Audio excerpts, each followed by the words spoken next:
не разделаешь. Ах, какая же мне самой до смерти захотелось того же. Я обещаю быть вашим мужем. Даю слово быть вашей женой. Нет, предела! Будьте свидетелем обручения дочери моей Кларичи, сеньором Сильвио, достойнейшим сыном нашего дорогого сеньора доктора Ломбарди. Ну, конечно, сеньор. Я очень благодарен за честь, которую вы мне оказываете. Вот видите, я был сватом на вашей свадьбе, а вы будете свидетелем на свадьбе моей дочери. Мне не хотелось созывать сватов, приглашать родственников, да и сеньор доктор в меня. Мы любим делать все без шума, поскромнее. Посидим, повеселимся в своей компании без помех. Ба-ба-ба-ба. Ну что скажете? Так ладно будет. Я хочу одного, быть поближе к моей милой невесте. Еще бы, это самое лучшее кушанье. Сын мой за блеском не гонится. Он юноша с добрым сердцем. Он любит вашу дочь, и больше ему ничего не нужно. Сказать по правде, само небо судило быть этому браку. Ведь если бы не умер в Турине сеньор Федериго Распони... Папа! Извини, доченька. А как вам известно, дочь моя была просватана за него, то она не досталась бы моему дорогому зятю.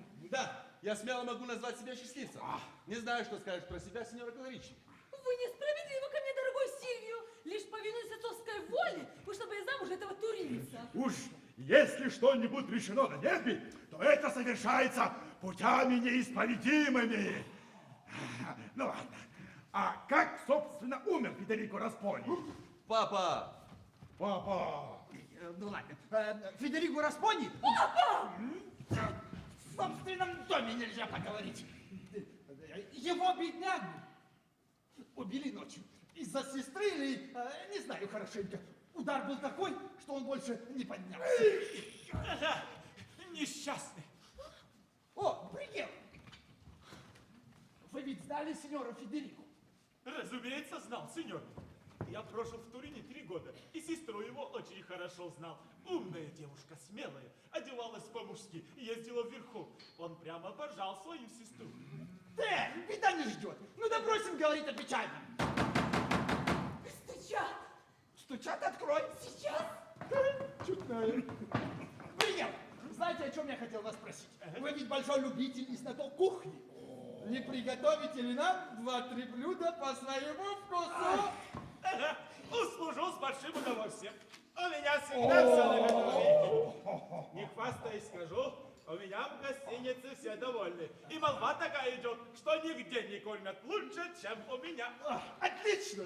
Что-нибудь было эдакое, знаете, вот это... С очком! С очком! Чтобы можно было макать это... Хлебец! Хлебец! С очком. Сеньор хозяин! А там слуга какого-то приезжего мне ничего не сказал. Должен, говорит, передать самому хозяину. Ну, впусти его, погляди, в чем дело. Сейчас приведу. Точно чудная. Сеньор отец! Чего тебе? Я лучше уйду? Куда? Да не знаю, к себе в комнату. А ну иди. Нет, сеньора! Нет! Оставайтесь-ка лучше тут. Не хочется оставлять их наедине. Ну, доктор, ну, обрученных-то. Их натянула Купида. Доктор! Правильно, очень умно. Мое нижайшее почтение, сеньоры! Какое прекрасное общество!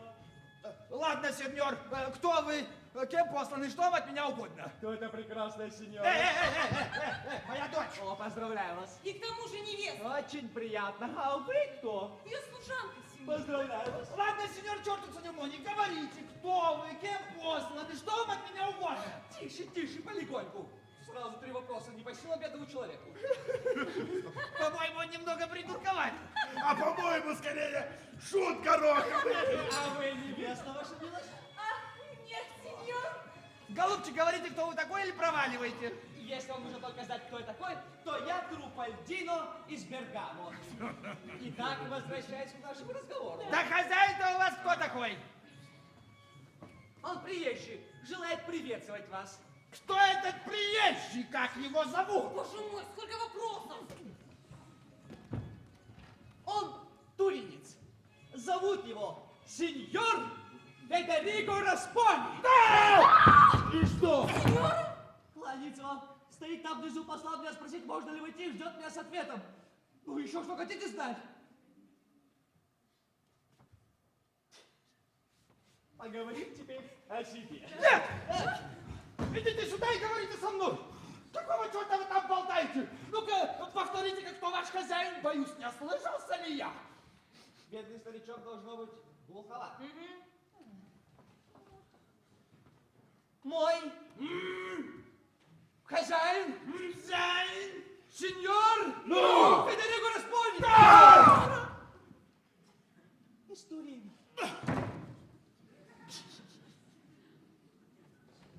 Подите вы! Ошалели вы, что ли? Сеньор Федериго! Сеньор Федерико. Распонни! Распольни. Из Турина Из Турина. умер. Умер.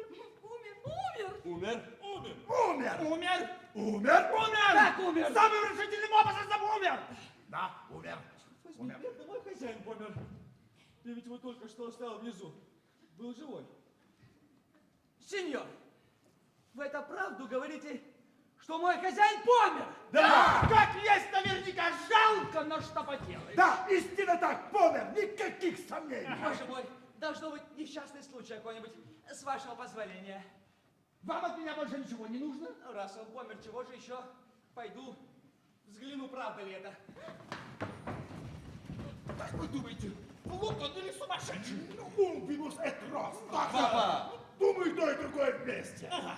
А по-моему, он скорее придурковат. Он ведь из Бергамо. Не думай, чтоб он был плут. А мне по вкусу это чернявенький. Но что он такое нес про сеньора Федерико? Если бы он в самом деле оказался здесь, это была бы ужасная новость. Ну что за глупости, как будто вы сами не видели писем. Если даже он жив и действительно здесь, все равно, он опоздал. Сеньоры, вы меня удивляете. Обманывать приезжего человека, но недостойно порядочных людей.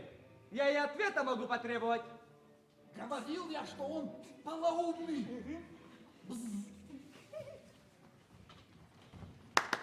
Ну, что такое, голубчик? Что такое? Да-да. Вы вздумали уверять меня, что мой хозяин помер. Ну и что же? Ну и тоже. Он жив. Жив. Здоров. Здоров. В полном уме и в полном благополучии. Сеньор Федерико. Сеньор Федерико.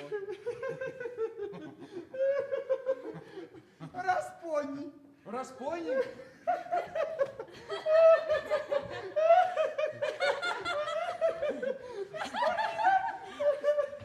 История.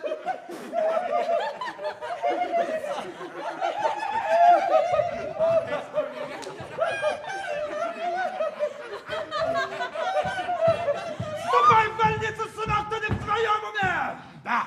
Черт возьми, за вас я начну ругаться. Да говорят же вам, что он здесь, в доме, в зале, пропади вы пропадом. Да! Да! Вот я ему сейчас накостыляю по шее! Погоди ты, вы!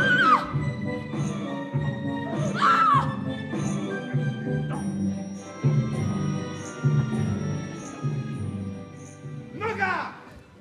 Зови его сюда! Этого воскресшего покойника! Что он помер воскрес? Возможно, не возражаю. Но сейчас он жив. Вы увидите его собственными глазами. А вам впредь нужно научиться вести себя с приезжими, с людьми моего положения, с почтенными берганцами. С вами, девушка, поговорим особо. Ах, Сильвию, я вся дрожу. Не волнуйтесь, что бы ни случилось, вы будете моей. Чернявенький хорош. С вашего разрешения, сеньор. А может быть, это какой-нибудь мошенник, вздумавший морочить меня сказками? Ага, сеньор, ведь я же говорил вам, что знал сеньора Федерико. Вот мы сейчас и увидим, он это или не он. Сейчас узнаем правду. Сеньор Панталоне, любезность, восхищавшая меня в ваших письмах, решительно не соответствует вашему личному обращению со мной.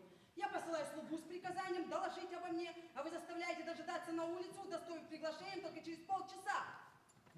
Простите, сеньор. Ну кто вы? Федерико Распони.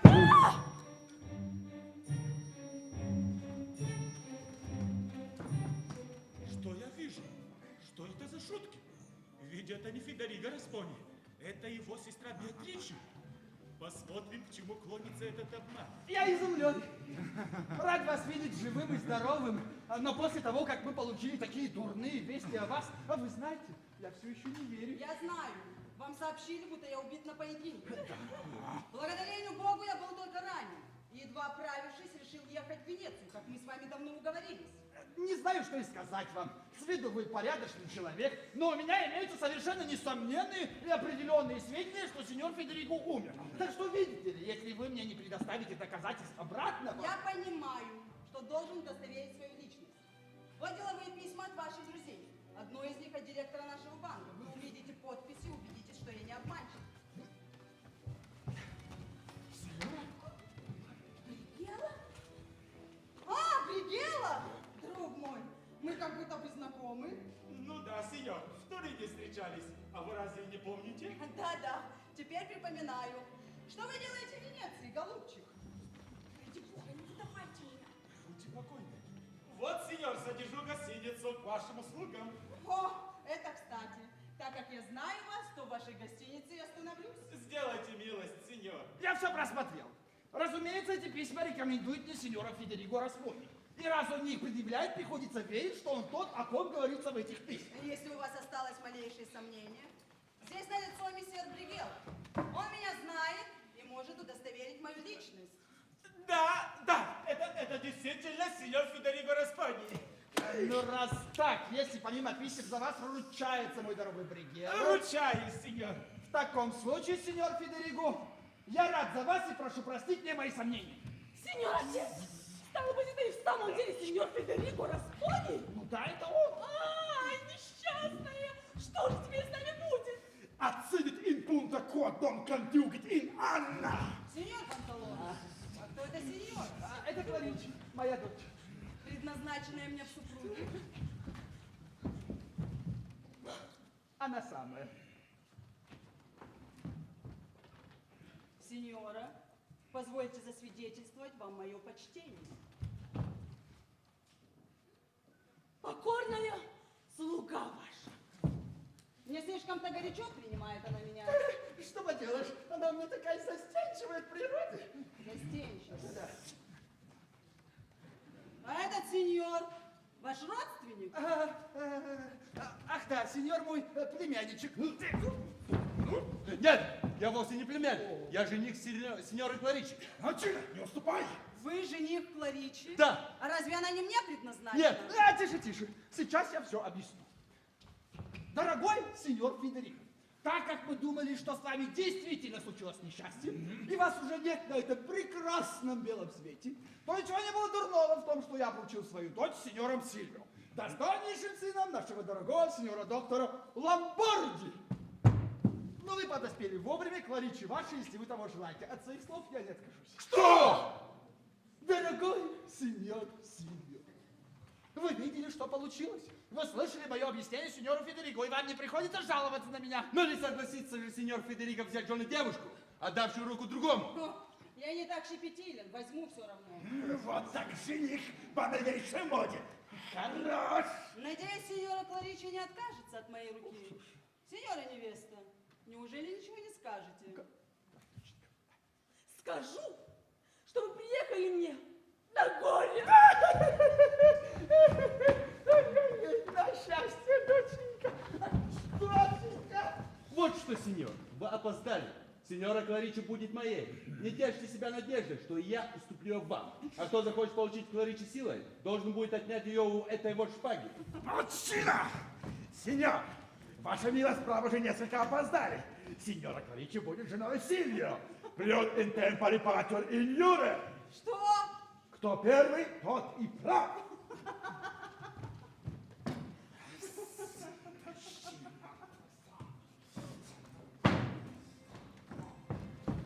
Позвольте спросить, сеньор Беатрич. Тише, тише, ради бога, не выдавайте меня.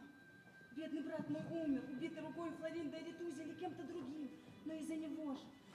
Вы помните, конечно, что Флоринда полюбил меня, а мой брат ни за что не хотел, чтобы я отвечала ему взаимностью. Я не знаю, как между ними вышла ссора, но Федерико умер, а Флоринда, боясь судебного преследования, скрылся и даже не смог попрощаться со мной. Видит Бог, какое горе причинила мне смерть моего брата и как я оплакивала его. Но ведь его не воскресишь, а я в отчаянии, что потеряла Флоринда. Зная, что он бежал в Венецию, я последовала за ним, переодевшись в платье моего брата, и захватила его рекомендательные письма. Эти письма, а еще более ваше свидетельство, заставили сеньора Панталоне поверить, что я Федерико. Мы с ним подведем счета, я получу с него деньги, и тогда смогу помочь Флоринде, если потребуется. Видите, куда заводит любовь? Помогите мне, дорогой Бригелло, я щедро вознагражу вас. Ага, все это хорошо, сеньора, но мне бы не хотелось бы, чтобы за меня сеньор Панталоне доверчиво расплатился бы наличными, а потом остался бы в дураках. Ну почему же в дураках? Разве я не имею права наследовать брату? Так-то оно так, сеньора, но почему вы не хотите открыться?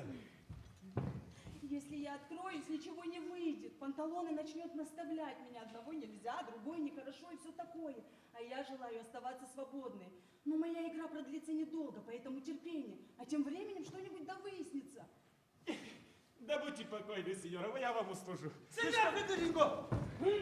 Сеньор Федерико, простите ее. Сеньор Панталоне, не будем торопить сеньора Кларичи. Со временем, я думаю, заслужить ее расположение. Да. А пока займемся нашими счетами. Это, как вам известно, тоже одна из причин моего приезда в Венецию. Счета наши все в порядке. Отлично. Я покажу вам текущий счет. Деньги у меня в наличности. Рассчитаемся, когда вам заблагорассудится. Мне будет удобнее зайти попозже. А пока я пойду с Бригеллой, займусь кое-какими мелкими делами. Он знает город и может помочь мне в этом. Распоряжайтесь, как вам заблагорассудится. Если что понадобится, только прикажите. Я был бы вам очень признателен, если бы вы мне дали немного денег. Я не взял их с собой, чтобы не потерять на размене. С удовольствием сделайте одолжение. Кассира сейчас нет, но как только он явится, я пришлю вам деньги на дом. Вы ведь остановитесь у Бригеллы. Разумеется. Сейчас иду к нему. А потом пришлю к вам слугу. Он человек надежный, ему можно довериться во всем. Сделаем, как вы велите. Если пожелаете у меня отобедать, весьма обяжете. Вот как раз Смиральдина накрывает на стол. Благодарю вас. В другой раз с большим удовольствием. Значит, будем вас ждать. Ох, как она накрывает. Извините, мне надо идти. Простите, что не провожаю вас. Бригелло, услужите сеньору Федерику, вы же свой человек. Лишь бы не вышло какой-нибудь чертовщины. Пойдемте в гостиницу. Прошу, сеньор, я вас устрою. Ага, для начала не дурно. Посмотрим, что будет дальше.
Надоело это ждать. Не могу больше. На городских часах полчаса назад пробило полдень. А в животе у меня полдень пробило 2 часа назад. Раз на случай, что надо служить хозяевам с любовью, надо и хозяевам внушать, чтобы они имели сколько-нибудь жалости к слугам. А тут гостиница. Пойти разве что взглянуть, не найдется ли пожевать чего. А если хозяин станет искать меня, ну и пусть. Сам виноват. Надо же иметь совесть. Пойду.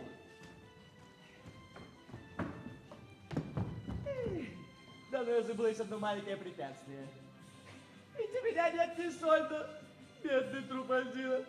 Вместо того, чтобы быть слугой, черт возьми, лучше бы ты занялся.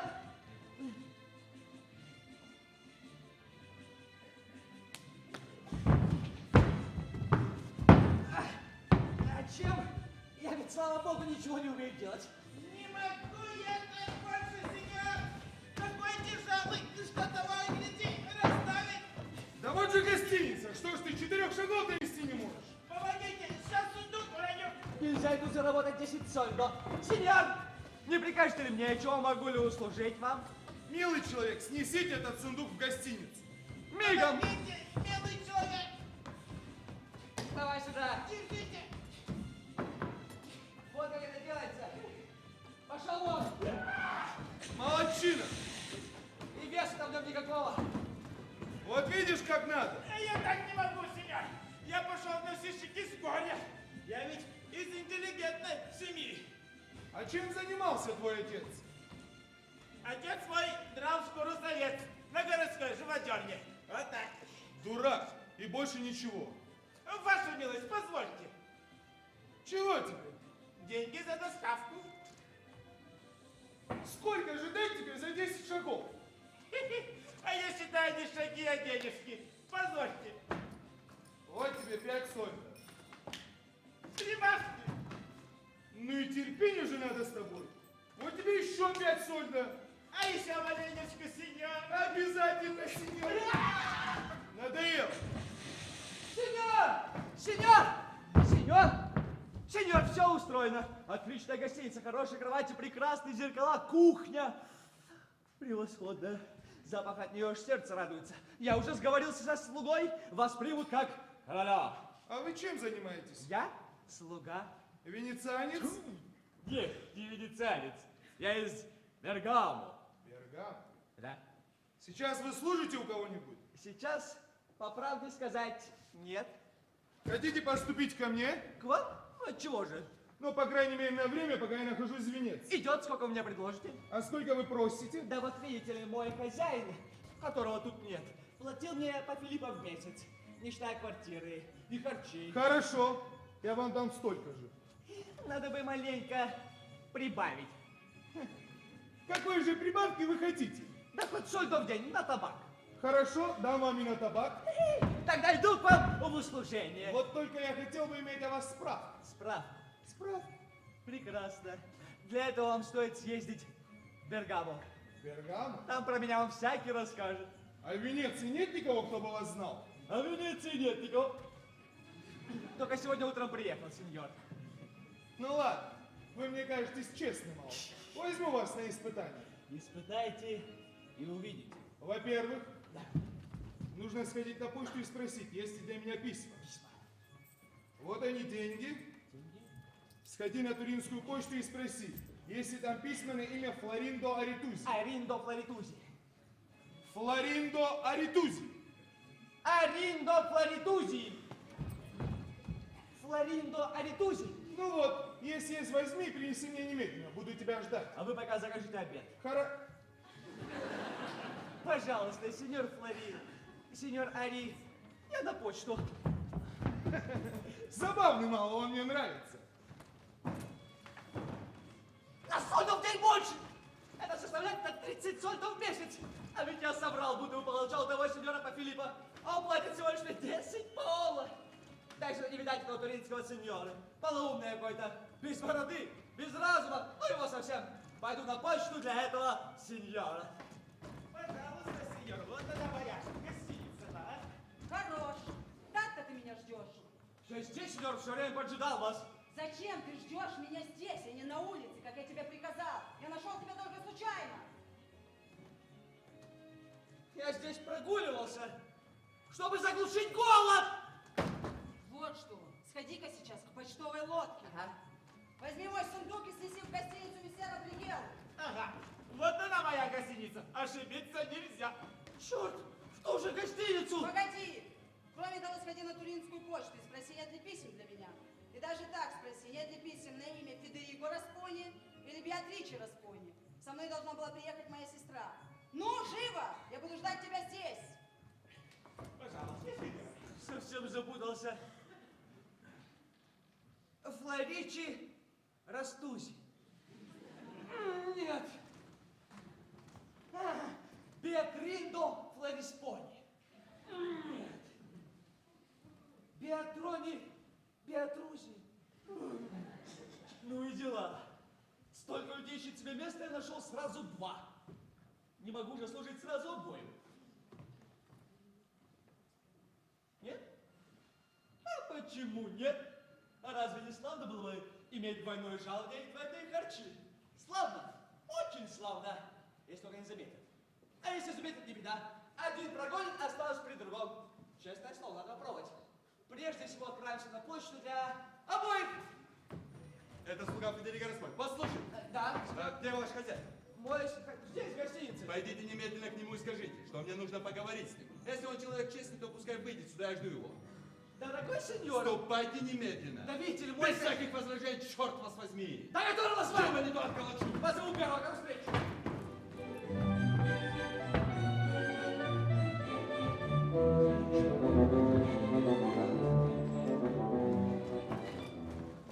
Вон он, тот сеньор, который мечет громы молнии. Он мне не знаком. Что ему надо от меня? И знай, сеньор, я на почту, с вашего позволения. Какое мне до них дело? А Федерико все не идет. Сеньор, это вы меня спрашивали? Я? Я даже не имею чести знать вас. А между тем мой слуга, только что ушедший, сказал мне, будто бы вы, повысив голос и грозясь, требовали, чтобы я к вам вышел. Он меня не понял. Я сказал ему, что хочу говорить с его хозяином. Ну вот, я и есть его хозяин. Вы его хозяин? Разумеется, он служит у меня. Ну, раз так, простите меня. Или ваш слуга очень уж похож на того, которого видел сегодня утром? Или он служит у кого-нибудь другого? Он служит у меня! Не извольте сомневаться! Еще раз приношу свои извинения. Пожалуйста, недоразумения бывают часто. Да, сеньор. Вы приезжий? Туринец, к вашим услугам. Тот, у кого искал удовлетворение, тоже туринец. Знаете вы некого Федерико Распони? О, слишком хорошо. Ссылаясь на обещание, данное отцом моей невесты, он намеревается отбить ее у меня. Не беспокойтесь, друг. Федерико не может похитить вашу невесту, он умер. Да, все воображали, будто он умер. Он на мое горе и отчаяние приехал сегодня в Венецию, живой и в добром здравии. Сеньор, вы меня ошеломили. Я сам был ошеломлен не меньше вашего. Но уверяю вас, Федерико Распони умер. Уверяю вас, Федерико Распони жив. Сеньор, вы ошибаетесь. Сеньор Панталоне де Бизаньози, отец моей невесты, приложил все старания и получил несомненные доказательства, что это он, собственной персоной. Федерико в Венеции? Кто-нибудь из нас двоих должен отказаться либо от любви к Ларичи, либо от жизни. А странно, что вы его не видели. Он должен был остановиться в этой самой гостинице. Мне сказали, что других приезжих нет. Значит, что он остановился?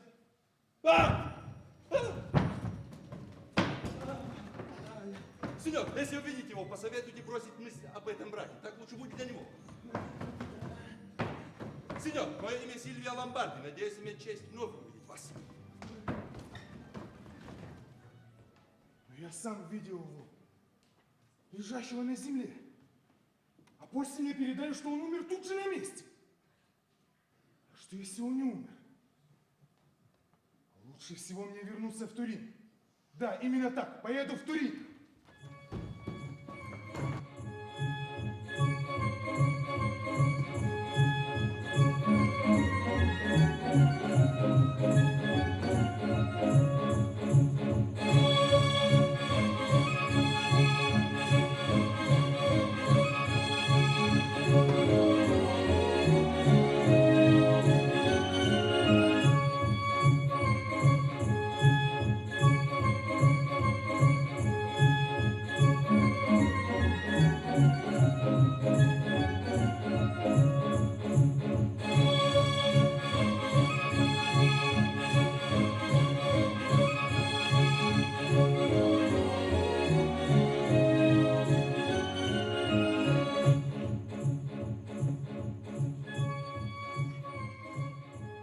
О, черт! Я ведь спутал письма этого хозяина и того. Как же теперь выяснить, который его? Я ведь читать не умею. Трубатин, Да, сеньор. поедешь со мной в Турин? Когда?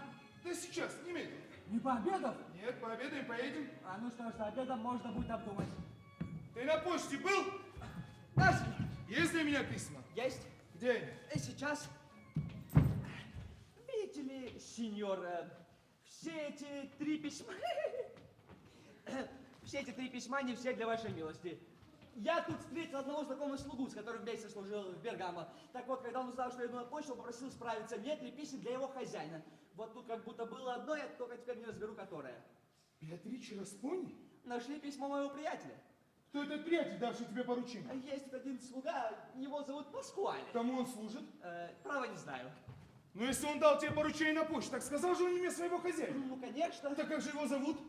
Я запамятовал. Так как же ты? Он мне на бумажку написал. Где бумажка? Оставил на почте. Какая неразбериха. Как будто бы пошло на лад.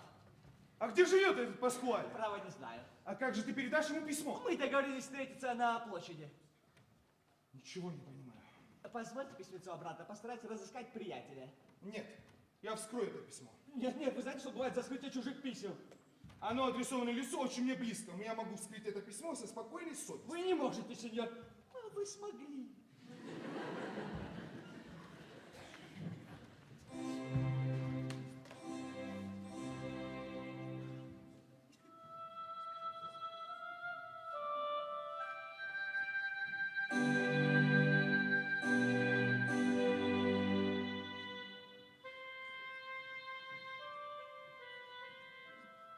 Красиво. Нечего сказать, читать чужие письма. Антонина Делла Дойра. Беатриче. Венеция. Ступай! Ступай, милый Труфальдино, и приложи все усилия, чтобы разыскать этого Паскуаля. Узнай, кому он служит, мужчине или женщине. Узнай, где живет этот Паскуаль. Если можно, приведи его сюда ко мне. За это оба вы от меня получите щедрую награду. А как же я дам письмо хозяину скрытым? Ну, я не знаю, скажи, что получилось какое-то недоразумение, вывернись как-нибудь. Значит, в Тулин пока не поедем. Нет, пока не поедем. Хорошо. Иди же, не теряй же времени, разыщи этого Паскуаля. Беатриче в Венеции, Федериго в Венеции. И если только брат встретит ее, беда ей. Надо сделать все возможное, чтобы предупредить его.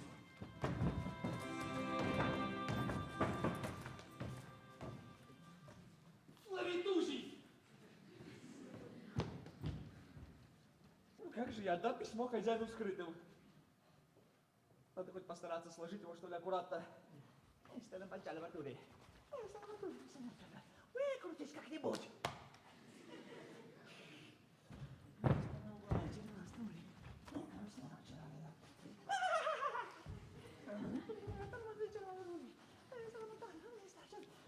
Флоридузий.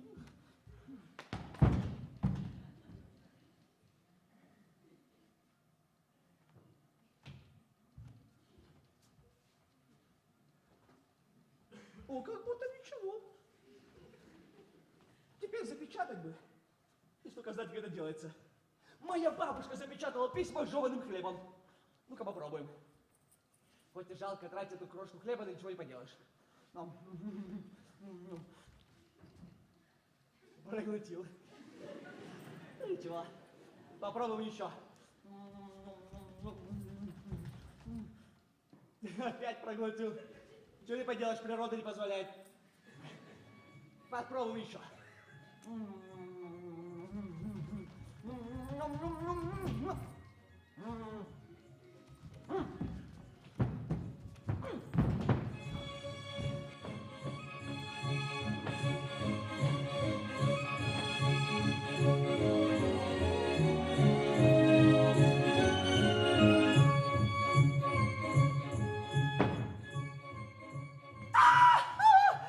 Вылез таки.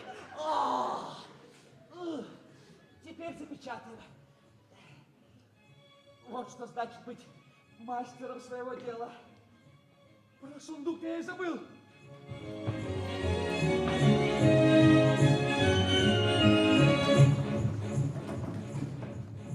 Это мой сундук. Да, сеньор. На почте был? Да, сеньор. Письма мне есть? Есть одно вашей сестре. Давай сюда. Пожалуйста.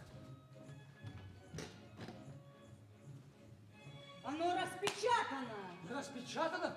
Не может быть! напечатано и запечатано хлебным мякишем. Не понимаю, как это могло случиться? Ах, ты не понимаешь. Нет.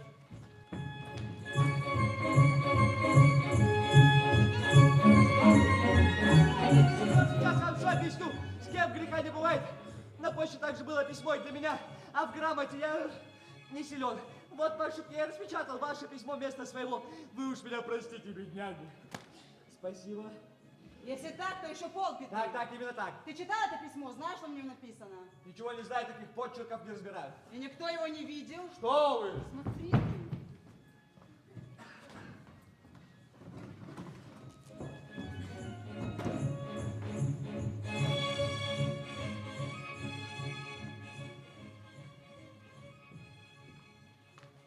Тониню, преданнейший слуга. Я многим ему обязана. Вот что! Да, сеньор. Я тут пойду по делу, недалеко, а ты открой сундук и проветри мое платье. Когда вернусь, пообедаем. Хорошо, сеньор. Сошло от нельзя лучше. Ну и ловкий же я человек. Теперь буду ценить себя еще на 100 куда больше, чем прежде. Скажите, дружок, Да, сеньор. хозяин ваш дома? Нет, сеньор, его А нет. куда он пошел, вы не знаете? Нет, не знаю, сеньор. А обедать будет он дома? Кажется, да. Ну вот что, вот вам кошелек со 100 дукатами. Отдайте ему, когда он вернется. Я ждать не могу, у меня... Дочка! Сеньор, кошелек!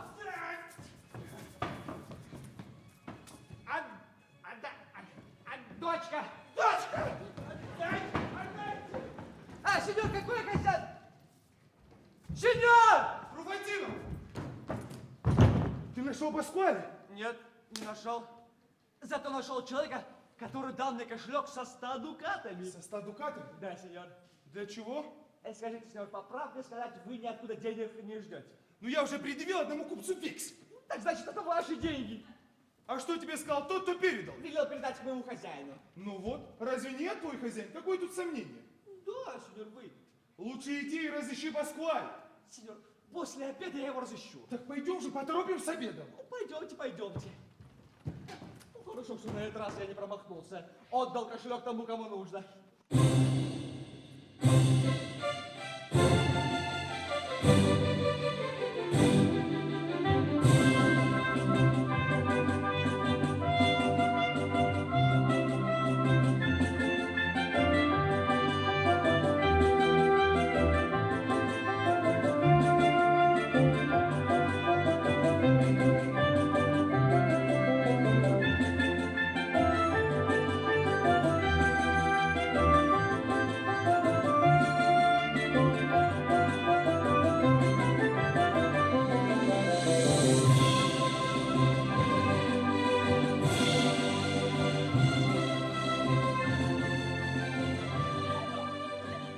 Andiamo!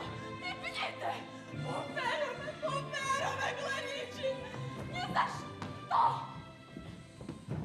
Это дело решенное, сеньор Федерико станет вашим мужем. Я дал слово, я не ребенок.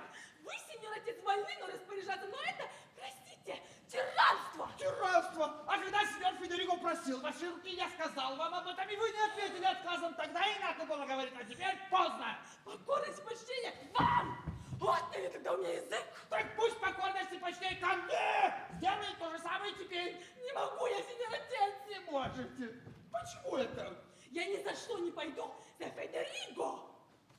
Так он вам не нравится? Видеть его не могу! А хотите, я научу вас, как сделать так, чтобы он вам понравился. Как, сеньор отец? Позабудьте сеньора Сильвию. И вы увидите, что второй начнет вам сразу нравиться. Сильвию завладел моей душой, а после того, как вы дали согласие, я привязалась к нему еще больше. Право, мне ее жаль. Ну ничего, доченька, стерпится, слюбится. А слюбится точно стерпится. Ну, доченька, слюбится, стерпится. Ну, правильно. Нет! Нет! Нет! Не могу я сделать над своим сердцем такого насилия! Ну, доченька, ну, Кларичи, нужно сделать, заставить себя. Ну, Сеньор хозяин, сеньор Федерико желает засвидетельствовать вам свое почтение. извини. Просим, милости просим. просит. А, Смиральдина! Сеньора! Что? Вы снова плачете. Да! Право же, это совсем напрасно. Посмотрите, какой красавчик это сеньор Федерико. Вот если бы мне такое счастье, я бы не плакала, а смеялась во все горло. Ну, вставай, доченька. Смиральдина! Что делать, если у меня сердце разрывается? Полно, доченька, не нужно, чтобы видели твои слезы. Дыши. Ну, Мое доченька. почтение. Рад приветствовать вас. Ну, получили вы кошелек со 100 дукатами. Я? Нет. Да! Как нет? Я час назад передал их вашему слуге. Это ведь вы мне сказали, что он человек надежный. Что же это? Конечно! Ничего плохого не случится. Он передаст мне деньги, когда я вернусь домой. А что с сеньорой Кларичи? Отчего она плачет? Известие о вашей смерти совсем ее потрясло. Со временем, надеюсь, все уладится. Сеньор Панталоне, оставьте-ка нас на минуту вдвоем. Ну, быть может, не удастся уговорить ее? Ну что ж, я оставлю вас. Нужно все перепробовать. Доченька, я скоро вернусь, а ты побудь женихом. Сеньор отец! Только будь умницей. Ну, сеньора Кларичи, Отойдите от меня, не смейте со мной заговаривать. нельзя быть такой суровой с будущим мужем. Если меня насильно отдадут за вас, вы получите мою руку, но не сердце. Вы сердитесь на меня, но у меня есть способ смягчить вас. Я буду всегда вас ненавидеть. Если бы вы меня знали, вы бы так не говорили. Я вас достаточно узнала, вы разрушили мой душевный покой. Но у меня есть способ утешить вас. Ошибаетесь? Никто, кроме Сильвии, не может утешить меня. Разумеется, такого утешения, какого вы ждете от Сильвии, я вам дать не могу. Но я могу способствовать вашему счастью. Сеньор, видно, вам недостаточно того, что я говорю с вами с такой непозволительной резкостью. Вы все продолжаете меня мучить.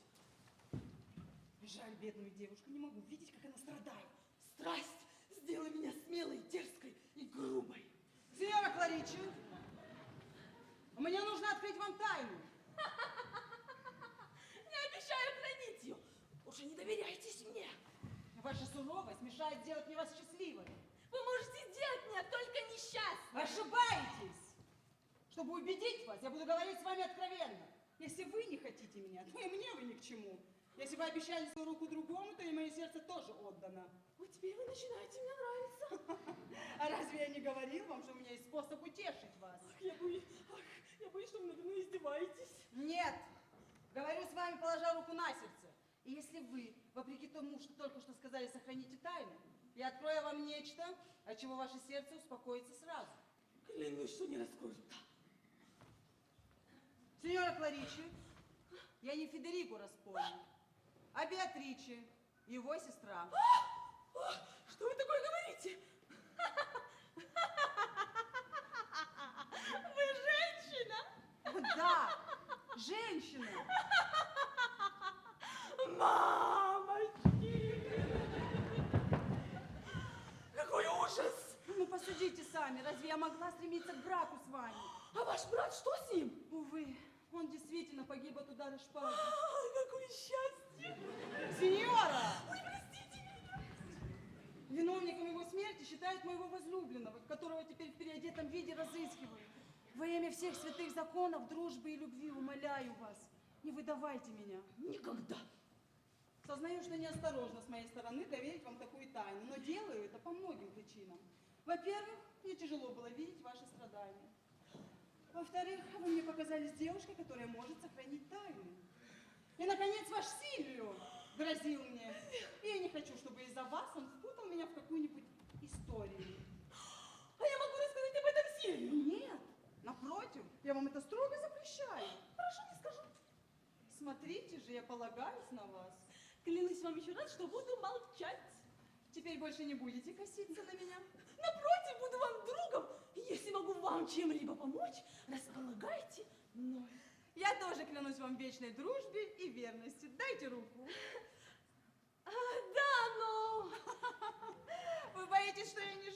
Что вы?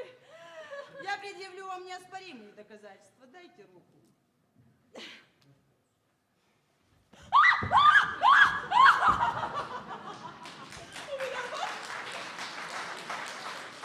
Меня вообще кажется, что я во сне. Ой, мамочки! Ой!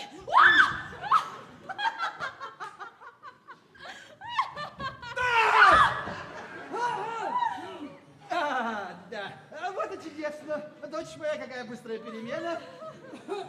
А разве я не говорил вам, что у меня есть способ уговорить ее? А вы молодец. В 2 минуты вы успели больше, чем я успел бы в 2 года. Теперь уж совсем как в бреду. Стало быть, задержки с браком не будет. Зачем так торопиться? А как же иначе? Тут уже втихомолку стали пожимать ручки, а я не буду торопиться. Ну уж нет, я не желаю неприятных сюрпризов в доме. Сеньор Панталоне, нам сначала надо подвести счета, проверить отчет. На все дела достаточно 2 часов. Завтра же наденем колечки. Ну, сеньор отец! Кстати, доченька, я сейчас иду переговорить с сеньором Сильвио. Немного не раздражайте его! Что такое? Уж не отдать ли вас ему? Нет, я не говорю этого, но... Ну или не, но дело кончено. Прощайте. Ну, сеньор! Вечерком поговорим. Папа! Вы муж и жена. Голубчик. Сеньора! Ах, сеньора Беатриче, из окна до полыми. Потерпите немного. Возможно, все невозможно, только наш брак. А если Сильвия заподозрит меня в неверности? Обман продлится недолго. Нельзя ли открыть ему правду? Да нет же, я же вас не освободила еще от клятвы. Ну что же мне делать? Терпеть немного. Боюсь, что это терпение мне обойдется дорого. После страхов и огорчений слаще будут радости любви. С вашего позволения. Помните о клятве. Не могу я мечтать о радостях любви, когда вижу вокруг одни огорчения.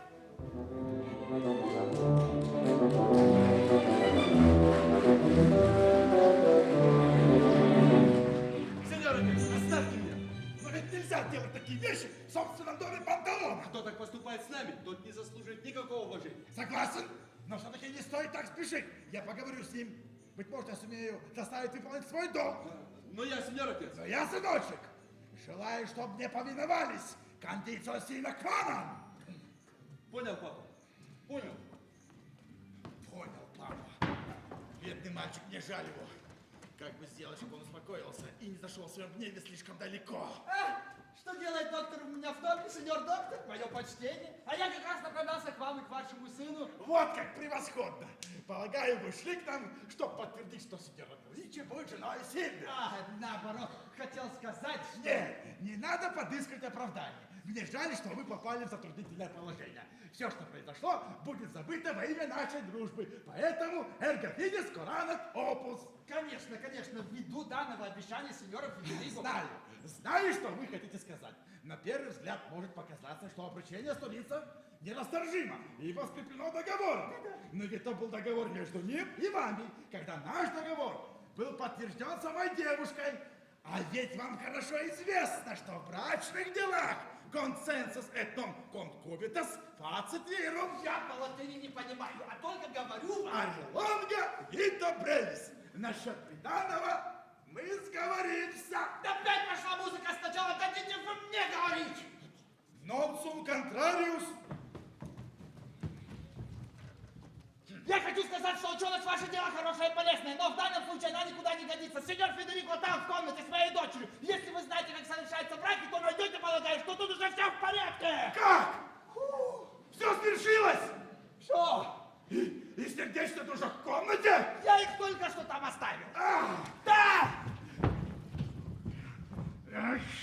И сеньора Ричи пошла на это мгновенно, без малейшего колебания. Разве вы не знаете женщин? Они вертятся как флюгер. Ах! И вы допустите такой брак?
Abend.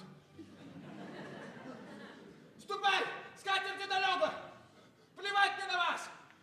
Не боюсь я вас ни капельки. Фамилия Распони стоит сотни ломбарди. Другого такого отпрыска богатой семьи не сразу найдешь. Так должно быть и будет. Хорошо вас уговорить, но всякий может такое вытерпеть. Ну, конечно, второй номер на смену. Ваш слуга, сеньор. Честь имею, сеньор Сильвио. Ух, не человек, а огонь. Я слышал от отца кое-что. Неужели прикажете этому верить? Ну, раз это сказал ваш сеньор отец, значит правда. И вы подтверждаете это с такой наглостью?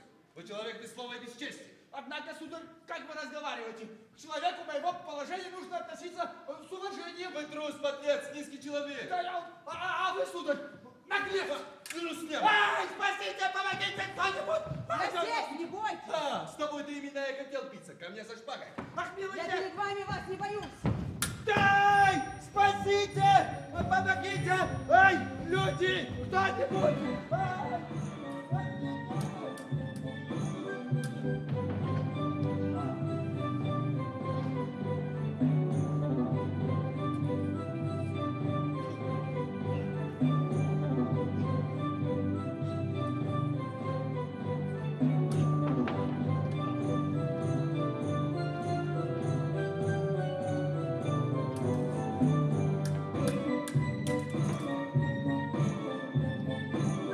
Остановитесь! Остановитесь! Прекрасная Кларичи. Ради вас я сижу жизнь Сильвию. А вы в благодарность за мое великодушие помните о клятве.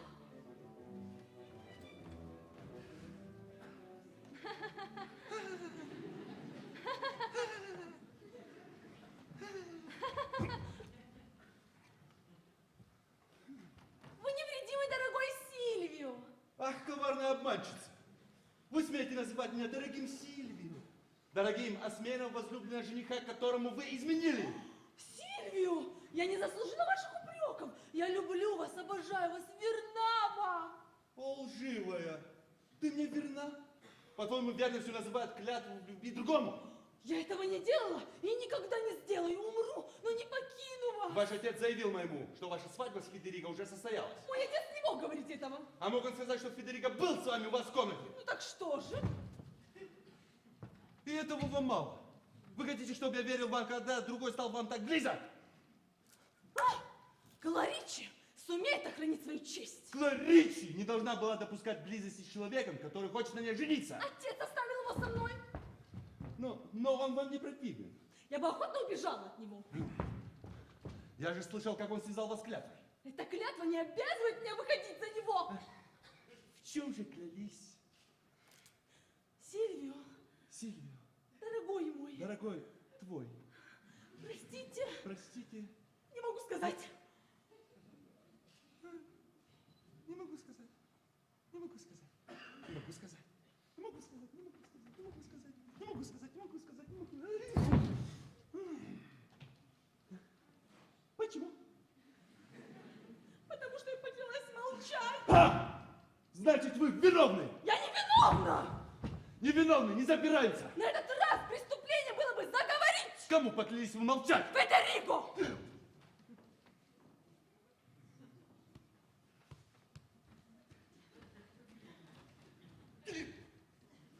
И после этого вы хотите, чтобы я верил вам?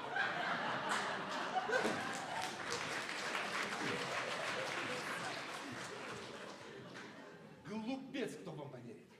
Я не верю тебе, жестокая обманщица. Прочь глаз моих! Если бы я не любила вас, Конечно. не бросилась бы я сюда, очертя голову, защищать вашу жизнь, жизнь. А мне противна даже жизнь, если я обязан ей неблагодарной. Я люблю вас всем Вы сердцем. меня любите? Да. А я ненавижу вас всей душой. Я умру, если вы не смягчитесь. А я хоть и увидел бы вашу кровь, нежели вашу неверность. Ах, тогда я доставлю вам это удовольствие. А я посмотрю, как вы это сделаете. Эта шпага даст вам полное удовлетворение. Эта шпага отомстит за мои страдания. О, как жестоки вы со своей Кларичи. Вы научили меня жестокости.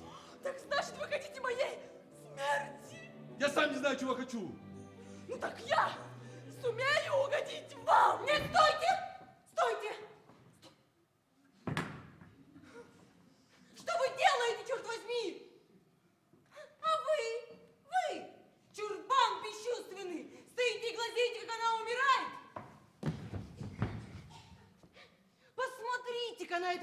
молодчик, из которого девушки выпускают себе кишки. Что у вас за сердце, а? Тигра? Льва? Дьявола? Ну, что он? Может быть, не любит вас больше. Так, кто вас не любит, тот вас не стоит. Пошлите ко всем чертям этого молодчика и пойдемте со мной. А мужчин на свете сколько угодно. Я берусь вам еще до вечера прислать целую дюжину. Идемте.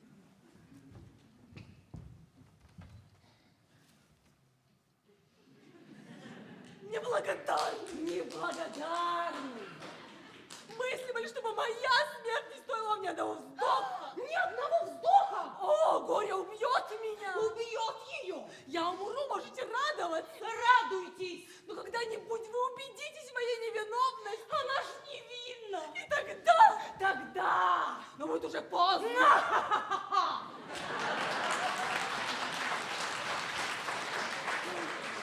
Пожалеете, что не поверили мне? Пожалеете. Будете оплакивать мою злую долю и свое варварское бессердечие. Варвар.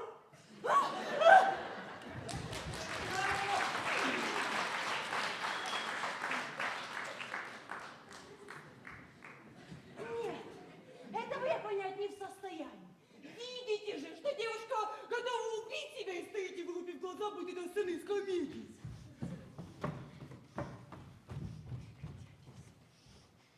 Дура! Что ж ты думаешь, она и вправду убить тебя хотела? Не знаю, право. Знаю только одно, что если бы я не подоспела бы вовремя, то ее, бедняжки, уже бы не было бы на этом белом свете. Ну, еще много времени понадобилось бы, чтобы шпага коснулась ее груди. Смотри, какой лгун, да ведь на волосок была. Все это ваши бабьи выдумки. Да, Да? да, Да. да. Да. Да. Если бы мы были похожи на вас. Скажу пословицей. Разделили поровну. Нам скорлупки, вам ядрышки. Про женщин разнесли славу, будто они изменщицы. А мужчины только и делают, что изменяют на каждом шагу. А нас болтают, болтают, болтают без умолку. А мужчина не гугу. Нас ругают, а вам все сходит с рук. А знаете, почему все это?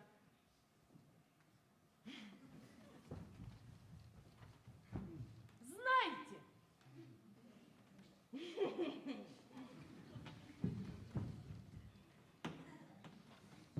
Потому что законы пишут мужчины. А вот взялись бы за это женщины. Так было бы все наоборот. Дали бы власть мне, например. Так я приказала. Всем неверным мужчинам ходить с веткой в руке. И сразу же все города превратились в леса.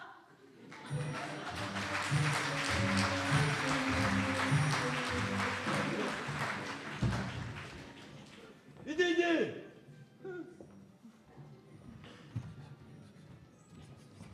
Сомнений нет. Кларича изменила мне. Признается, что была наедине с Федерико и выдумала про какую-то клятву. Чтобы скрыть истину.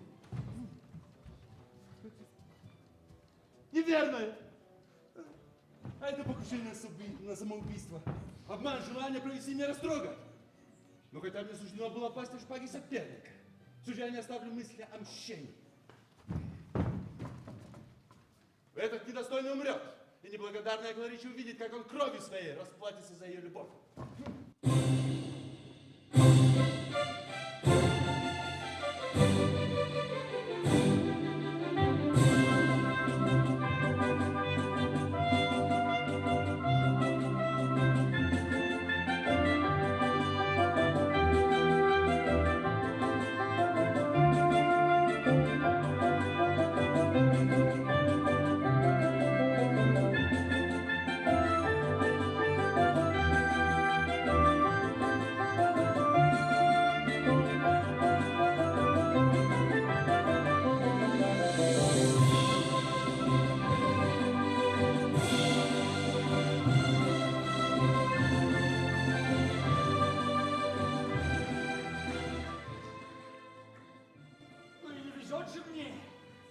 До сих пор ни один из двух моих хозяев не пришел обедать. С полудня уже прошло 2 часа, а никого нет. А потом явится оба сразу, и я ляпаюсь. Труфальдино, Один уже тут, тем лучше. ты нашел Паскуаля? Мы же с вами договорились, сеньор, что я пойду искать его после обеда. Не могу дождаться. Вы сказали, пойдем заказывать обед. А сами ушли из дому. Наверное, все блюда перестояли. Я пока не хочу есть. Схожу-ка я на почту. Сам справлюсь, не узнаю ли чего-нибудь. Имейте в виду, сеньор, что в этих краях необходимо кушать. Кто не кушает, тот заболевает.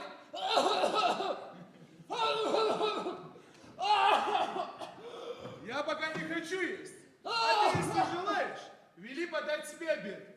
Очень хорошо. Если так, располагайте собой как будет угодно. А я, пожалуй, поем. Пожалуйста, закажу себе обед. Даже 2. Труфальдино, Да, сеньор. положи кошелек в сумку. Хорошо. Труфальдино! Да, сеньор. Кошелек положу, ключ принесу вам, да? Нет, не хочу задерживаться. Если не вернусь к обеду, приходи на площадь. Не могу дождаться, когда ты разыщешь наконец того Паскуаля. Идите, идите. Найду обязательно. Хорошо, что позволю заказать себе обед. Этак я согласен. Не хочет есть его воля. Моя комплекция голода не выносит. Пойду положу кошелек, да и... Труфальдино! Да, сеньор. Сеньор Панталоне де Бизаньоси передал тебе кошелек со 100 дукатами. Передал, сеньор. Ну почему же ты мне не отдаешь?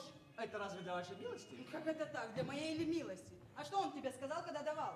Велел передать к моему хозяину. Ну, а хозяин твой кто?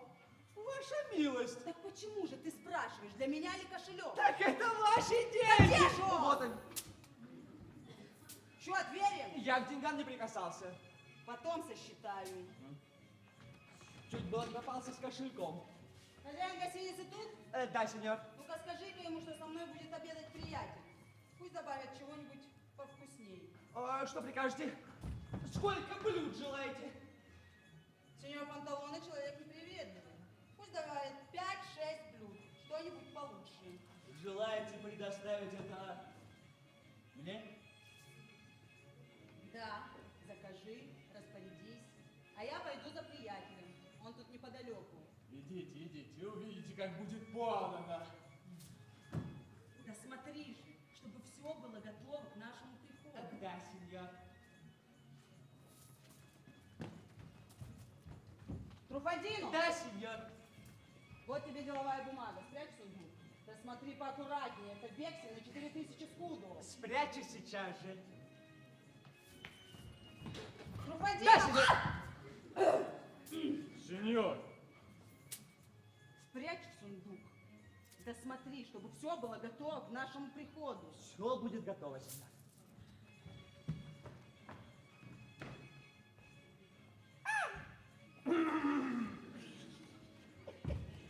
Так, ну теперь нужно показать себя с лучшей стороны. Первый раз хозяин позволяет мне заказать обед. И я хочу доказать ему, что у меня неплохой вкус. Эй, кто-нибудь, позовите ко мне месье Бригелло. Хочу поговорить с ним. Хороший обед заключается не в самих блюдах, а в их порядке. Удачно подобрать кушанье на столе важнее, чем подать горы блюд. в чем дело, что прикажете?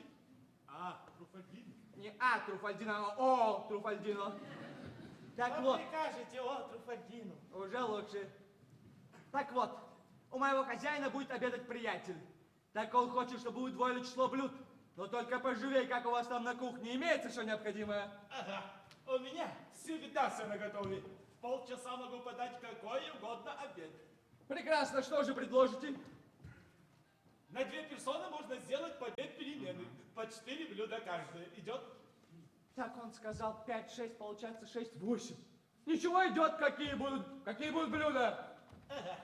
В первой перемене будет суп, фритюр, отварное мясо и фриканду. Так, 3 первых блюда знаю. Вот 4-е не слыхивал. Фриканду. Это французское кушанье мяса под соусом. Отлично. Вкусно. Отлично. Это первая перемена. А вторая? Во второй подадим жаркое, салат, мясной паштет Мясной паштет. и пудинг. Так, и тут есть блюдо, которого я не слыхал. Что это еще за будень? Я сказал Путин. Это английское кушанье, привкусное. Отлично. А как мы расставим кушанье на столе? Это очень просто, слуга все сделает. Нет, приятель, нет. Нет.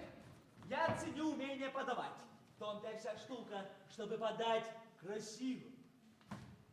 Ладно.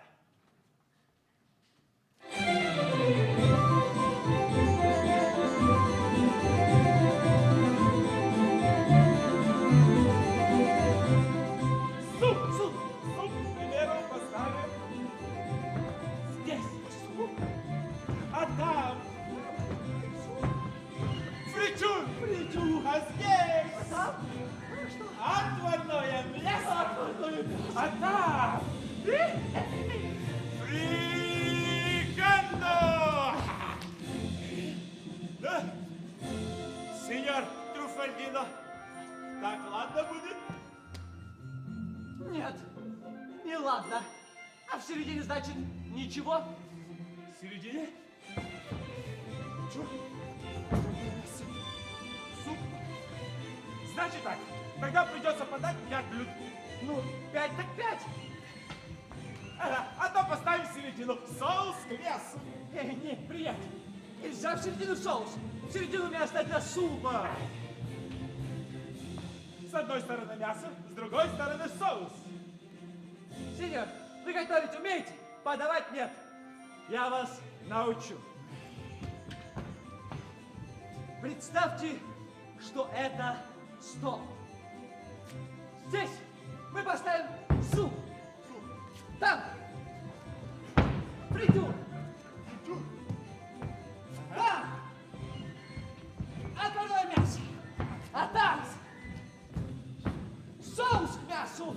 А здесь мы поставим блюдо, которого я не знаю. Фрикандо. Фрикандо. Как по-вашему? Ладно будет? Ага, ладно-то ладно, только соус далеко от мяса. Ну вот мы сейчас и посмотрим его подделать поближе. Ты что тут возишься на коленях? А вот, сеньор, намечаю, как подавать. Ага. А это что за бумажки? О, черт! Так это мой вексель! Простите, сеньор, мы склеим. Так ты не везешь мое добро! Как вам это нравится, сеньор Панталоне? Разве кто на свете видел такую глупость? Действительно умора. Плохо пришлось бы вам, если бы нельзя было помочь беде. Но раз я на лицо, то перепишу вам вексель и делу конец. Ну что было бы, если бы этот вексель был откуда-нибудь издалека? Экий болван! Вся беда в том, что Бригелла не умеет подавать на стол. Ага, ему никак не угодишь. Пошел вон отсюда! Да уж такой человек, что знает дело до конца. Важнее всего порядок. Пошел вон, говорят тебе! Ага, сеньор, не понимаю я этого человека. Не то он плут, не то он просто дурак. Он мошенник, а строит из себя дурака. Ну, сеньор Бригелла, что вы подадите нам на обед? Ага, ну уж если вы захотите по 5-6 блюд на перемену, придется немножко подождать. Да, какие там 5-6 блюд? Попросту, без затей, пару порций риса, я человек неприхотливый. Ага, но мне бы хотелось бы, чтобы вы заказали себе что-нибудь такое, особенно любимое. Зубы-то у меня плохие. Ага. Дело. Если бы мне, скажем, предложили бы питочков, я бы поел бы с удовольствием. Слышали? Так и сделайте. Отлично! Пожалуйте в комнату, сеньоры. Что это, перемен? Я не уступлю никакому мастеру в мире Бригелла. Пошел вон. Ну и забавно у вас слуга, сеньор Федериго. Пойдемте же. Пойдемте. Пожалуйте, сеньор. Скажи Труфальдино, чтобы он подавал. Скажу, сеньор. Отлично, все будет исполнено.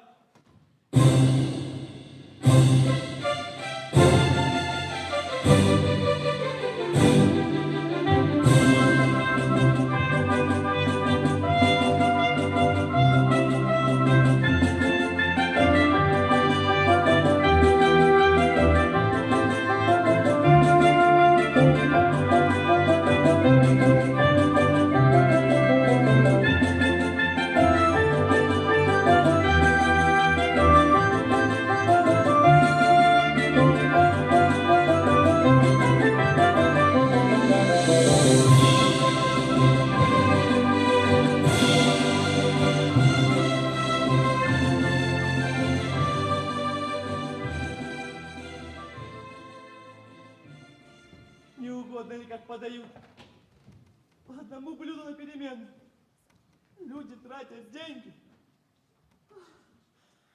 Удовольствия никакого. Кто его знает? Может быть, этот суп и не стоит-то ничего. Ну-ка попробуем. Инструмент у меня всегда при себе.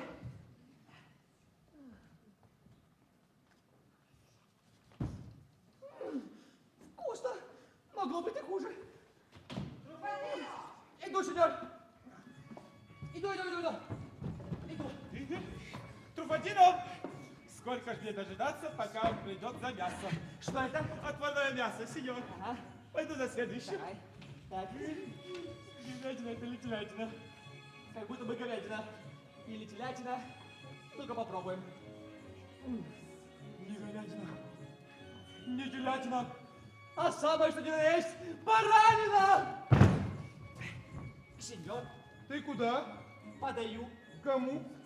Вашей милости. Ну почему же ты подаешь, прежде чем я пришел? Я вас в окошко увидел. А почему ты начинаешь с отварного мяса, а не с супа? Видите ли, сеньор, в Венеции всегда так подают суп после всего. Мне так не нравится. Отнеси это блюдо на кухню, принеси мне суп. Да. И быстрее. Да. Труфадино! Вечно его ждать приходится. Я здесь. Вот, возьмите. Скорее накрывайте в той комнате для другого приезжего и скорее подавайте суп. Суп. Так, а это что такое? Должно быть, это есть тот самый фрикантон. Ну-ка попробуем. Вкусно. Очень даже вкусно. Молодцы. Проворны, как кошки. Эх, кабы умудриться прислужить у стола двум столам сразу, то ловко бы вышло. Живо не отнесу! Сеньор, ну что хотите о своем столе, а вы позаботимся об этом. А мне бы хотелось посмотреть туда и сюда, как удалось. Отсюда уж я сам донесу. Вы несите еду для той комнаты. Вот что так. Хочешь подавать и там, и тут. Пускай. Что мне полагается на выпивку, я все равно получу.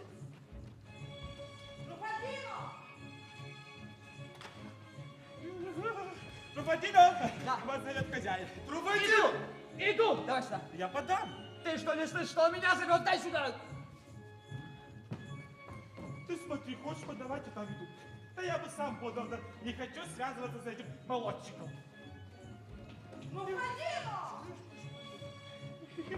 Труфадино! Пожалуйста, сеньор Топатун, тащите эти биточки своему хозяину. Биточки. Да, заказаны особо. Кто ж, черт возьми, их заказал? Если пойти спросить на кухне, надо мной будет смеяться. Ну, вот как я сделаю. До всего надо додуматься. Разделю поровну. 4, 5. Один лишний. Не буду никого обижать, съем сам. Отнесу это туда. Труфадино! Труфадино! Сейчас. Подайте этот пудинг, сеньор.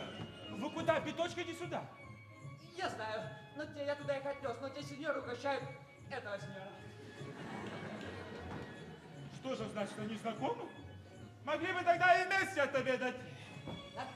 А это еще что за товар? Пудинг по-английски. Путин? Для кого же? Для вашего хозяина. Возьмите, сеньор. Да что ж, черт возьми, похоже этот Путин. Запах чудесный, будто бы полента. Как бы оказалось полента. Ну-ка попробуем. Ну, полента, не полента, а вкусно. Труфадину, Да. ступай к столу. Иду. Труфадино! Да, сеньор. Что ты тут делаешь? Ругаюсь с ложкой. Есть еще кушать? Сейчас посмотрю. Давай быстрее. Иду. Люди, есть там еще что-нибудь? А этот пудинг я оставлю себе. Труфадино! Да. Вот жаркое. Скорее фрукты. Фрукты? Да, Фрукты. фрукты. Фрукты. Труфадино! Вот фрукты съел. Труфадино! Труфадино!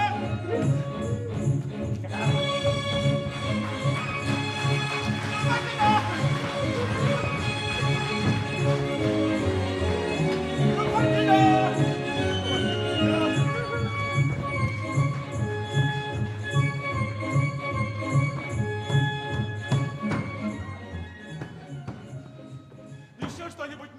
сеньор Труффальдино.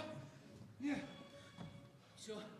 Больше никому ничего не нужно. Очень приятно. Кроме меня. Накройте теперь и для меня. Сию минуту.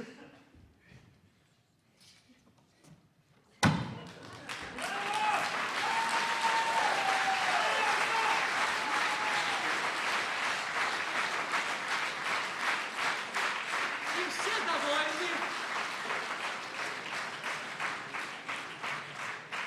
Никому больше ничего не нужно. И всем я угодил. Прислушал у стола двум хозяевам сразу, и ни один не узнал другого.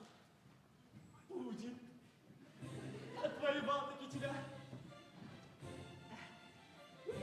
Ну, раз уж я умудрился прислуживать у стола двум сразу, то теперь пойду наемся за четверых.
Не очень-то скромные манеры у моих хозяев.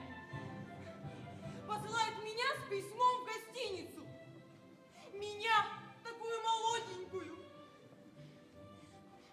Плохо служить у влюбленной девушки. Взять хотя бы мою хозяйку. Вложить на 1000 ладов. А вот уж чего я совсем понять не могу. Влюблена в сеньора Сильвио так, что готова кишки себе выпустить. И в то же время посылает записочки другому. А уж не хочет для нас заготовить одного на зиму, а другого на лето? Ладно, позову кого-нибудь.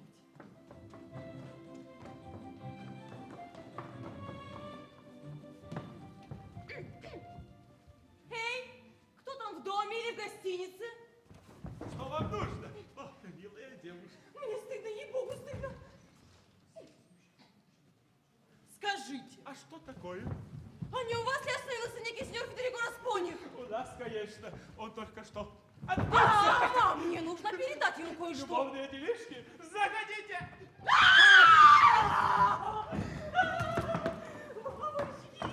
Что вы? За кого вы меня принимаете? Ладно, ладно, Я, девушка, между прочим, заходите. служанка его невесты. А как же быть, прикажете позвать его к вам сюда на улицу, что ли? По-моему, так не годится, девушка.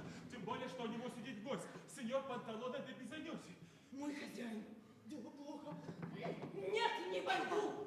Ладно, могу вызвать вам его слугу. Ну, если вам так угодно. Этого чернявенького. Его самого. Ну, пошлите. Понимаю. Чернявенький приглянулся. В дом войти она, видите ли, стесняется. А что ее увидим на улице средь бела дня, это я ни почем. Так, а если у меня увидит хозяин, что я ему скажу?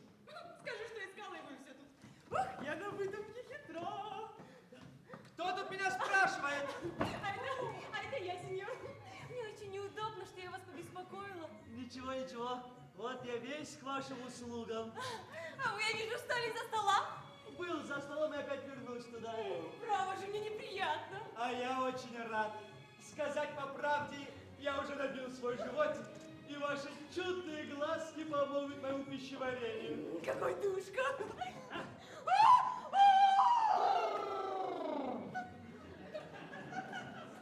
сейчас поставлю фиаско и весь к вашим услугам, дорогая.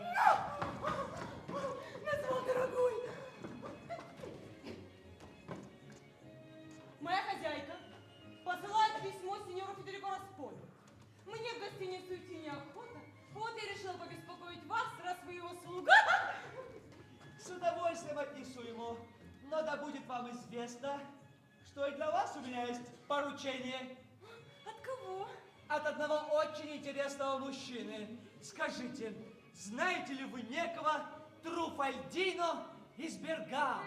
Как будто слыхала когда-то, вот только не припомню.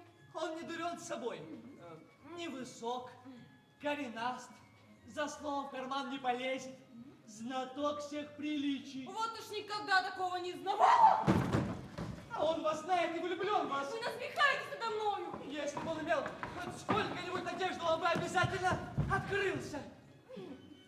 Я вам так скажу, сеньор. Если бы я его увидала, и он пришелся бы мне по душе, то легко может статься, что я бы откликнулась. Желаете, чтобы я показал вам его? Погляжу с удовольствием. Сию минуту. Так это значит не он?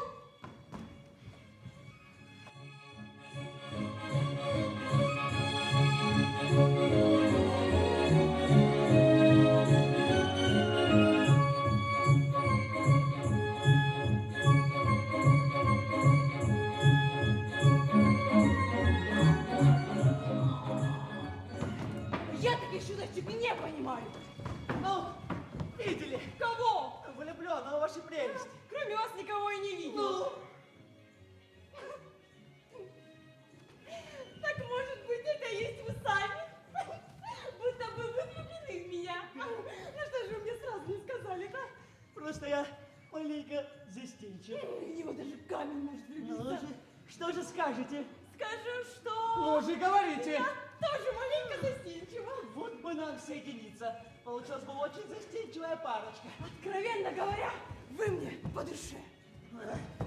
Вы девица? Но таких вопросов не задают. Стало быть, нет, конечно. Стало быть, да, конечно. Я тоже не женат.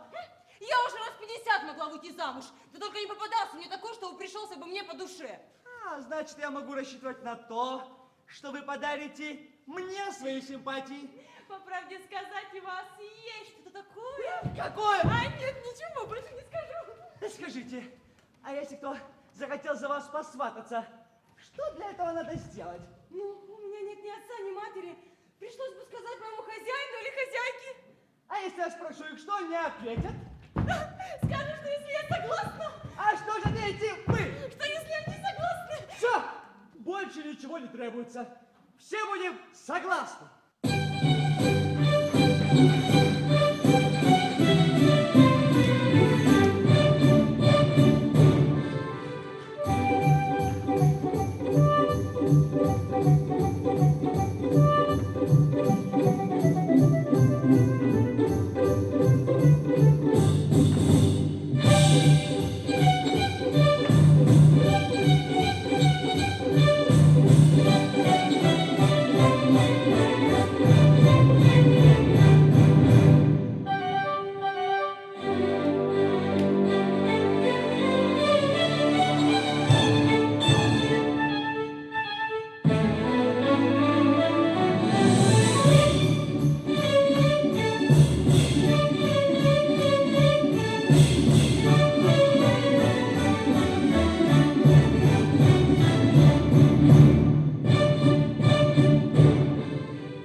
письмо.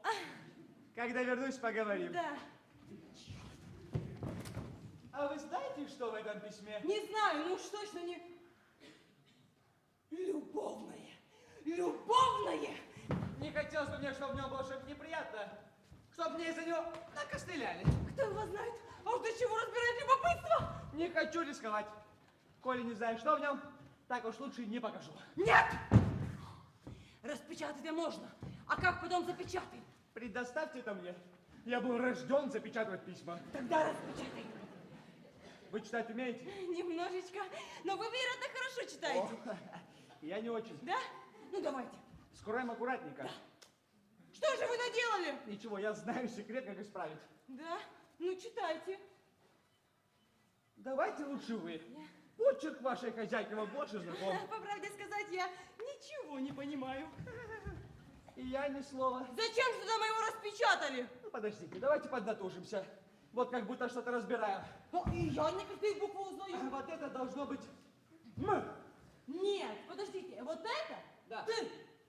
Положим, между «мы» и «ты» разница небольшая. Так. Ты. О. Я. Стой. Кто я? Стой.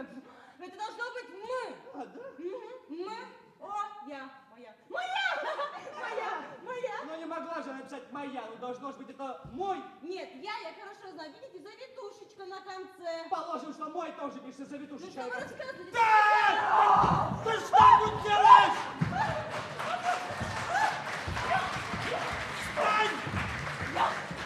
Я вас искала, сеньор. Чего тебе от меня нужно? Некому так. О, хозяйка вас ищет. А это что за листок? Ничего, так, бумажка. Давай сюда. Пожалуйста. Как? Это опять письмо ко мне. Это разбой. Все мои письма распечатываются. Я ничего не знаю. Смотрите, сеньор Панталон, это письмо от сеньора Кларичи. Этот разбойник распечатал. А ты помогаешь. Я ничего не знаю. Кто распечатал это письмо? Только не я. И не я. Да кто его принес? Труфальдино нес его своему хозяину. А Смиральдина принесла его Труфальдина. Предатель. Не люблю его больше. Эх ты, трещотка негодная, все это твоих рук дело. Не знаю, что меня удерживает, чтобы не накостылять тебе по шее. Мне еще никто не давал по шее. Я удивляюсь вам, сеньор. Так-то ты мне отвечаешь, Вы а? меня не поймать с вашими-то недугами. Куда вам бегать, а? Я тебе покажу, могу ли я бегать. А ну стой! Стой, тебе говорят! Стой, несчастная животное!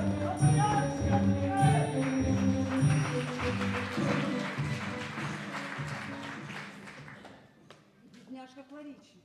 Она в отчаянии от ревности Сильвию. Ты куда? Я здесь, сеньор. Ты зачем распечатал это письмо? Это не я, сеньор. Это Смиральдина. Какая там Смиральдина? Это ты, Плут? Сначала одно, затем другое. Ты распечатал сегодня 2 моих письма.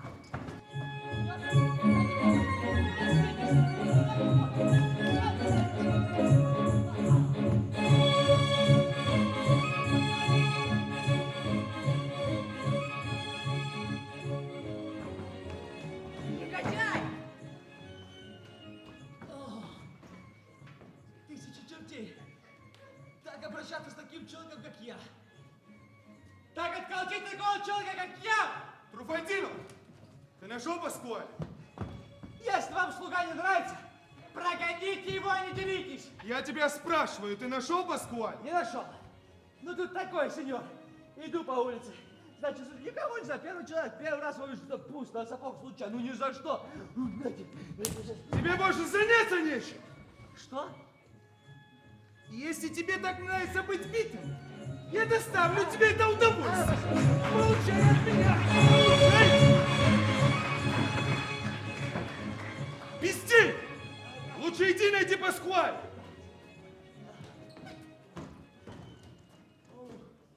Теперь и вправду могу сказать, слуга 2 хозяев. Получил награду от обоих.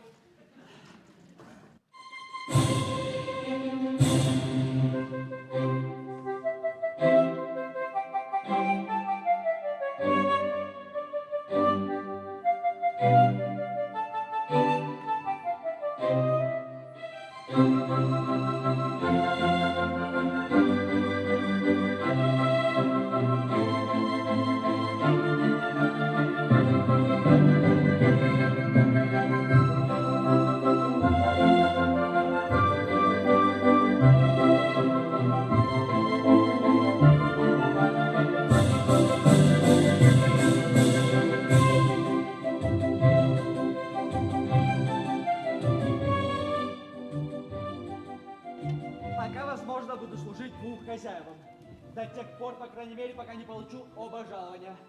Так, сейчас что мне надо сделать? Одного хозяина дома нет, другой спит. Самое время вытащить сундуки, посмотреть, не надо ли чего сделать. Эй, люди! Что вам угодно, сеньор Труфальдино? Помогите мне вытащить сундуки из этих комнат, но только тихо. Хозяин в той комнате спит. Ступайте, помогите. Как будто не дурной слуга. Прыткий, находчивый, внимательный. И все-таки он не без недостатков. Я ведь и сам служил, знаю. Мы ж ничего не делаем без одной только преданности.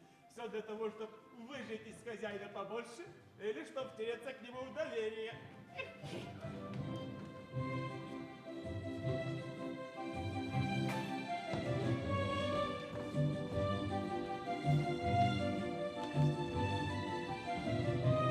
Еще что-нибудь нужно, сеньор Труфальдино? Нет, я управлюсь один.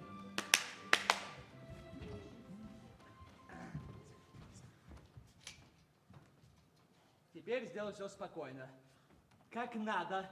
Благо, никто мне не помешает.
Здорово. Чей это портрет? Ну, знакомое лицо, кто вспомнить не могу. Как будто немножко похож на другого моего приятеля. А, впрочем, нет, не платье, то и парик другой. Труфальдино! О, черт проснулся. Если его черт принесет сюда, да увидит на второй сундук, да начнутся расспросы. Так, поскорее закрою, ему скажу, что не знаю, чей это. Труфальдино! Иди скорее, не то подгоню тебя палкой! Сейчас! Где же была эта книга? Черт с ним, уйдет со двора, тогда разберусь.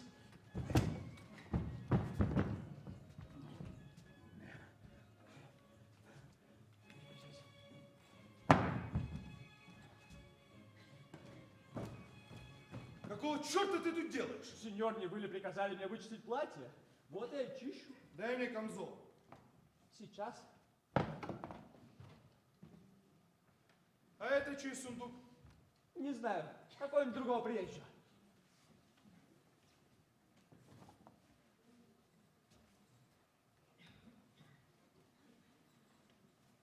А это что такое?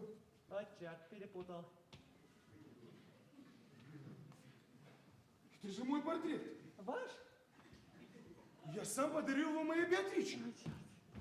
Как портрет попал ко мне в камзол? Да. Отвечай же! Простите меня, сеньор. Это моя вещь. Чтобы не потерять, я положил ее к вам в сундук. Ну как же портрет попал к тебе? Достался после хозяина.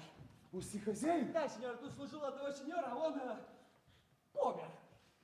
Мне и достался этот портрет. Как давно ты служил мне? С неделю. Как звали твоего хозяина? Не знаю, сеньор, он жил под чужим именем. Под чужим именем? А сколько времени ты служил у него? Недолго, дней 10-12. Что если это Беатрича? Жила под чужим именем, скрывалась в мужском платье. Твой хозяин был молодой? Да, сеньор, молодой. Без бороды? Без бороды. Туринец? Туринец. А чего же он умер? От удара помер.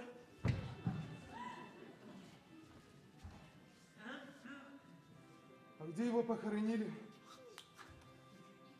Не знаю, сеньор. Другой слуга земляк его получил разрешение отвезти его в гробу на родину.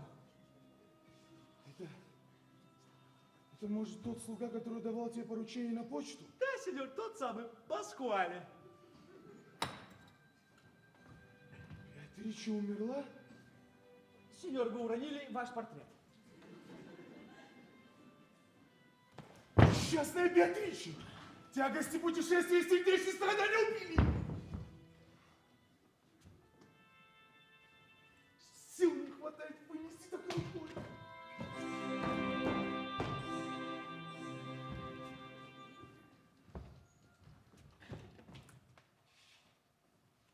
Что за история? Огорчен, плачет, дерется в отчаянии. Я ведь придумал всю эту сказку только чтобы скрыть путаницу с сундуками. Так поскорее отнесут по комнату, чтобы не навязать себе на шею второй такой же неприятности.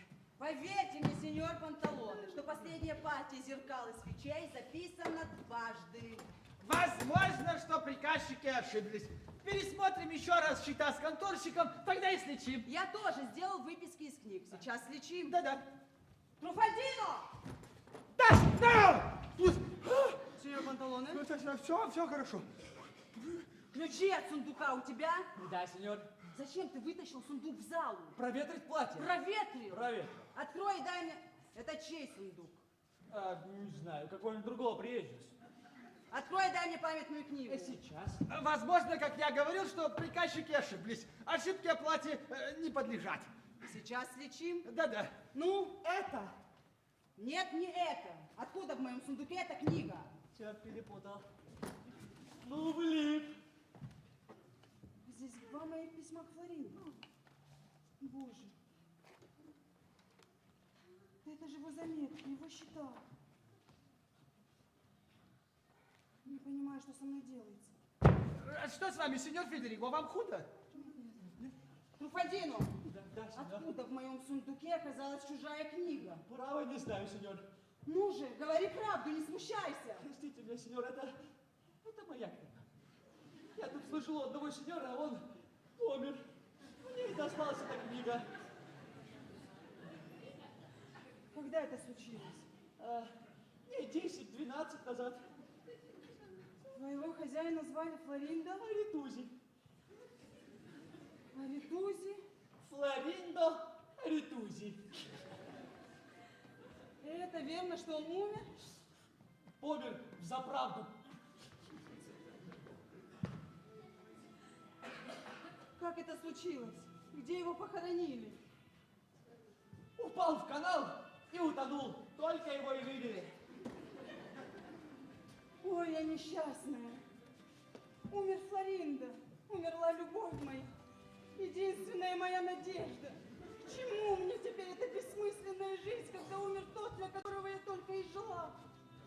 О, погибли мои надежды, прахом развеяны усилия, жалки все ухищрения любви.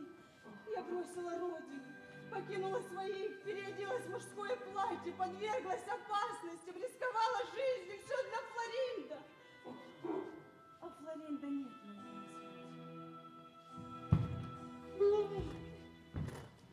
Несчастная Беатрича. Неужели было мало потерять брата? Нужно было, чтобы погиб и жених, чтобы после Федериго небо похитило и Флоринда. Но если я была причиной всех смертей, если я преступница, почему же небо не на меня обрушило свои кары?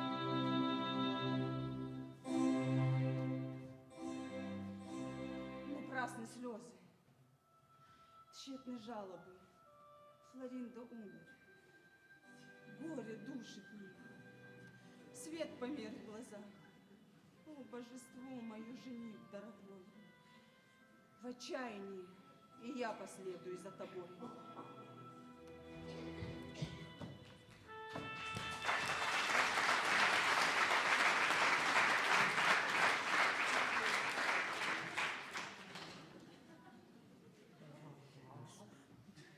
Труфальдино! Сеньор Панталоне! Женщина! Баба! Вот так штука! Чудеса! Я поражен! Я обалдел! Пойти сказать дочке! Пойти сказать дочке! Позвольте сказать, дочка, кажется, я слуга не двух хозяев.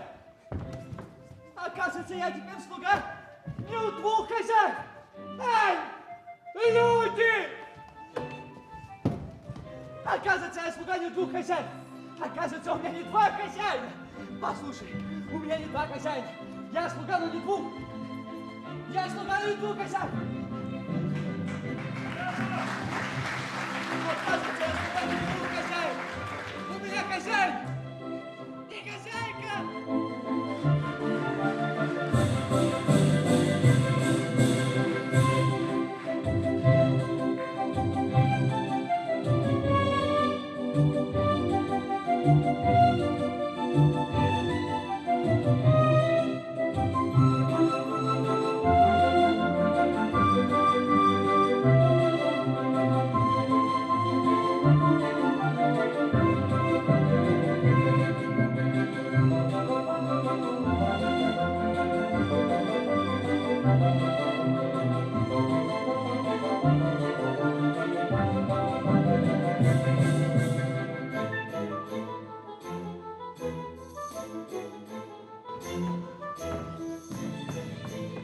Никак не могу успокоиться за простовикашки панталона. Чем больше думаю, тем больше слюсь. Сеньор доктор, мое почтение. Удивляюсь, что у вас хватает наглости еще здороваться со мной. А у меня для вас прекрасная новость.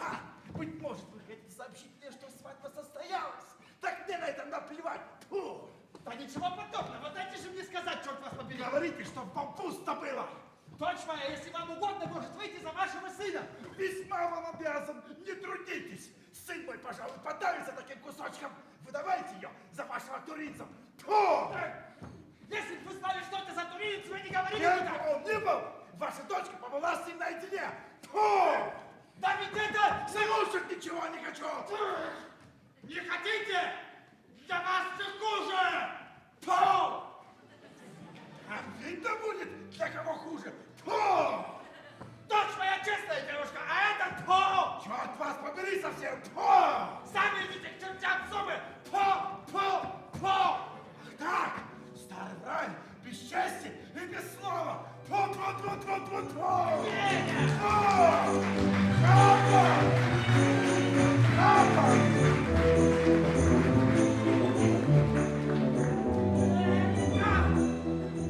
В чем проклят? Это какой-то скот в образе человека. Так и не дал мне сказать, что это женщина. Женщина! Да, панталоны. Так бы и протянул его шпагой. Да вот уж этот дуралей сыночек, так и жди какой-нибудь дерзости. Сеньор Сильвио, я должен сообщить вам приятную новость. Только если вы дадите мне говорить, а не будете молоть, как мельничный жернов, по примеру вашего сеньора отца. Фу! Что вы хотите сказать мне? Говорите. Да будет вам известно, что свадьба сеньора Федерико и Кларичи испарилась. Как дым. Неужели? Истинная правда. И если вы не раздумали, дочь моя согласна отдать вам свою руку. Правду. Вы не обманываете? Возвращайте мне жизнь. Вот и чудесно. Это не такой скот, как его отец. А, нет. Ну как я могу прижать к своей груди девушку, которая так долго беседовала с другим женихом? Ой, сеньор, пустяки. Идите сюда, я вам все расскажу. Идите сюда, сеньор Сильвио. Идите сюда! Идите сюда, сеньор Сильвио, сюда. Так я вам расскажу в двух словах. Сеньор Федерико превратился в сестру свою. Как? Я вас не понимаю. Что-то вы стали туго соображать. Тот, кто считался сеньором Федерико, оказался сестрой его Беатриче. В мужском платье? В мужском платье. А, понял. Слава богу. А, не понял.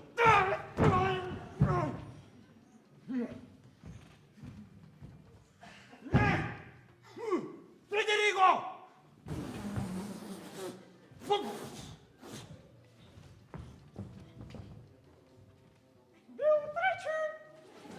А, понял. Ну, слава девочка еще ничего не знает. Пойдемте ко мне сразу обоим все и расскажу. Идемте, покорничек. Прошу прощения за то, что порывисто. Забудем старое, я понимаю вас, знаю, что такое любовь. Идемте же ко мне. Идемте, идемте. Если человек счастливый меня.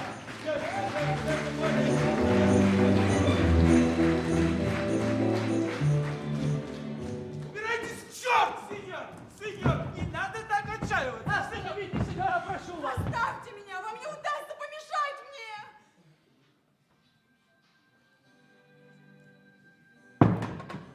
Беатриче, Алинда, вы живы?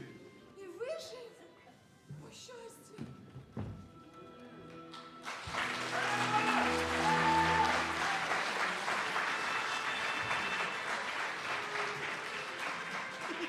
Ага. Ну, если здесь и прольется кровь, то такая, от которой беды не бывает. Лишь бы не моя.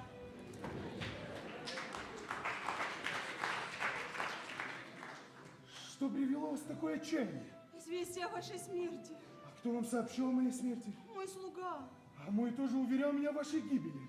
Ваша книга заставила меня поверить ему. Моя книга, ну как она попала к вам? Эти разбойники, наши слуги, натворили бог знает что. Где они? Не знаю. Эй, есть тут кто-нибудь? В чем дело, сеньор? Где наши слуги? Не знаю, сеньор, можно поискать. Да, найдите их, приведите сюда обоих. Обоих? Ага. Я знаю только одного, сеньор. Спросим услуг, те наверняка знают. К вашим услугам. Да, поздравляю вас, что вы умерли такой сладостной смертью. Но уж если вы захотите быть погребенными, вам для этого придется искать другое место. У меня здесь не годится. К вашим услугам. Вы тоже остановились в этой гостинице? Да, я приехала сегодня утром. Я тоже сегодня. Как же мы не встретились? Судьба захотела нас немного помучить. А скажите, брат ваш Федериго умер?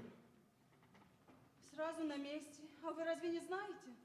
А между тем меня уверяют, будто бы он жив и находится в Венеции. Это потому, что меня принимали за него. Я приехала... Я знаю.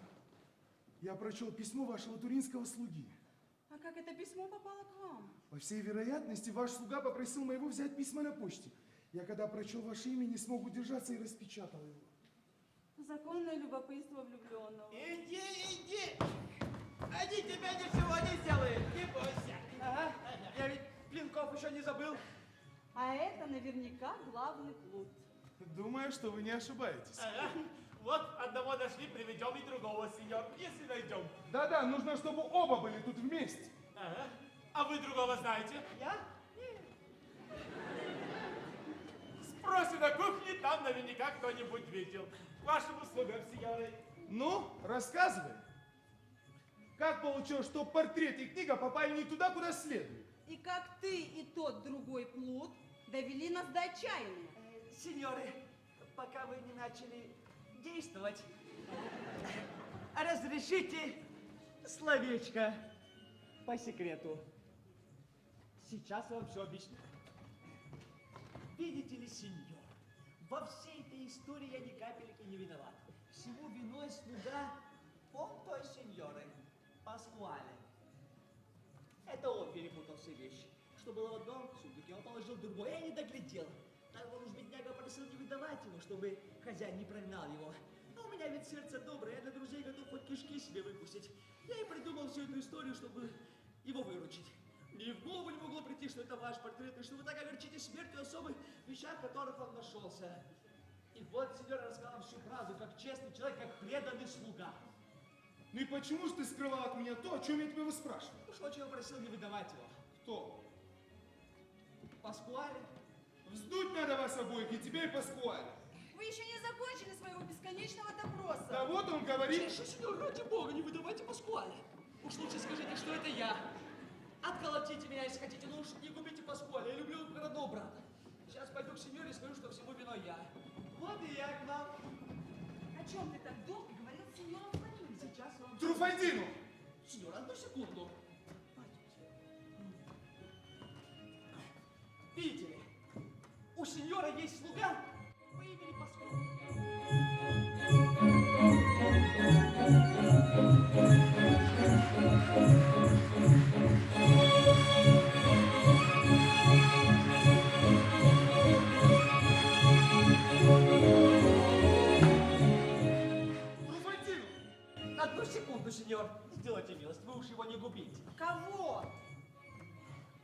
Паскуале.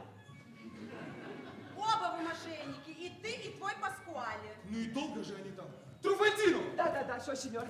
Сеньора Беатричи, не стоит дальше допытываться. Наши слуги все это проделали не по злобе. И хотя они заслуживают наказания, но во имя нашей радости, я думаю, мы их можем простить. Мне нужно побывать у сеньора Панталоне де Бизаньози. Хотите пойти со мной? Я бы с удовольствием, но мне надо дождаться банкира. Вы идите, а я подойду позже. Ну хорошо. Я пойду и не уйду оттуда, пока вы не явитесь. Хорошо. А вы не переоденетесь? А разве вам так не нравится? Мне терпится увидеть вас в женском платье. Зачем скрывать красоту? Хорошо, сейчас переодену.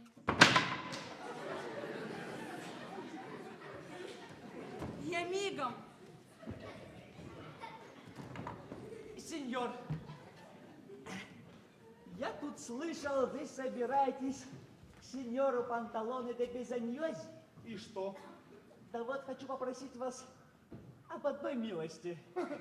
Больно ты ее заслуживаешь своим поведением. Сеньор, ведь если что и случилось, сами знаете, это все Паскуале. Да можно хоть раз взглянуть на этого Паскуаля. Сеньор, придет мошенник. Так вот, сеньор, хочу попросить об одной милости. Чего тебе? Я ведь, бедненький, тоже влюблен. Ты влюблен? Да, сеньор, влюблен. Моя возлюбленная, служанка сеньора Панталоне, Смиральдина. А я тут при чем? Я же не говорю, что вы здесь при чем-нибудь. Ну, так как я ваш слуга, я и прошу вас, чтобы вы замолвили за меня словечко сеньору Панталоне, чтобы Смиральдина стала моей женой. Ну надо же знать, хочет ли этого девушка? Девушка хочет.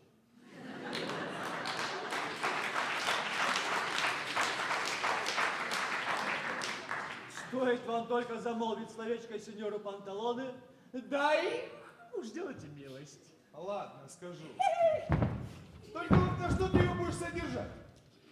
Да уж управлюсь как-нибудь. А буду значит, рассчитывать на Паскуале. Рассчитывай лучше поумнеть немного. Сеньор, а ведь Паскуале все нет. Это я к тому, что сеньоре Беатриче некому помочь одеться. Сами знаете, пока стигнешь, пока оденешь, поднесешь, несешь, вынесешь, перенесешь. Так вот, если вы позволите, я бы пошел, вас бы здесь оставил, и пошел бы помочь ей. Буду очень рад. Спасибо. А вот и я. Сеньора Беатриче.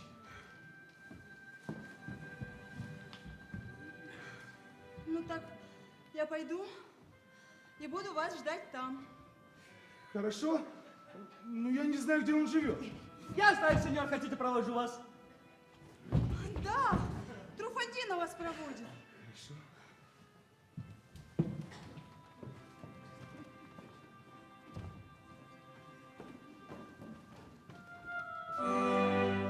Если любите меня, приходите скорее.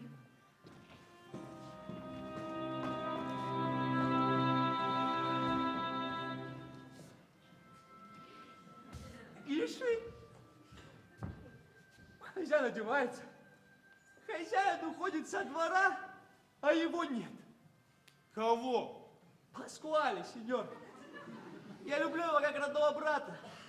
Ну уж какой-то он лентяй. Пойдем, лучше поможешь мне. А тем временем, быть может, придет банкир. Пойдемте, пойдемте. Ну, если я сейчас не умен, то не поумнею никогда.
Сеньор доктор. Понял, упрямится, Кларичи. Ты видишь, сеньор Сильвио раскаивается. Он просит у тебя прощения. Если он в чем-то провинился, то ведь только из-за любви. Вот я простил его выходки. Можешь простить и ты. Доктор, ну... Абант! Измерьте своими страданиями мои, сеньора Кларичи, и тогда вы вполне убедитесь, что я люблю вас еще больше от того, что боялся потерять вас. Небо посылает нам счастье, не стоит омрачать мстительным чувством прекраснейший день нашей жизни. Папа. Папа, Я присоединяюсь к мольбам сына. Сеньора Кларичи, дорогая моя невестка, простите его, беднягу, ведь он чуть с ума не сошел. Будет вам, сеньора, мужчины все. Одни больше, другие меньше, но безжалостны к нам. Требуют, чтобы мы ни на волос не нарушали верности и по самому легкому подозрению мучают нас, терзают, чуть не доводят до смерти. Все равно вам придется выйти замуж. За того ли, за другого ли, так я скажу вам так, как говорят больным. Если уж надо принять лекарство, то решайтесь уж скорее. вот тебя слышали, Смирантина назвала брак лекарством. Сеньор доктор, ну надо ее развеселить. Нет, брак это не яд, не лекарство. Не яд, не лекарство. Брак это варенье, Варенье, сироп, сироп. порог ты в сахаре.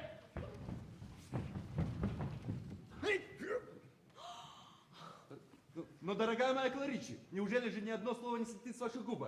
Понимаю, что заслужил наказание, но умоляю вас, наказывать меня словом, а не молчанием. Вот я у ваших ног, пожалейте меня.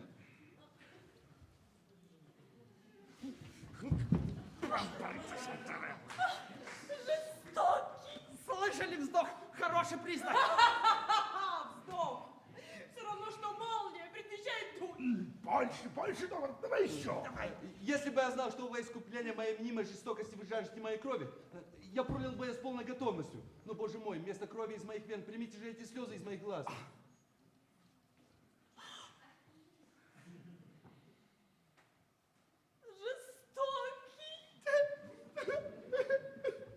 Молодчина. Готов. Ну, вставайте. Вставайте. Помиритесь, подайте друг другу опять руки. И довольно плакать. Хватит уже. И да благословит вас я.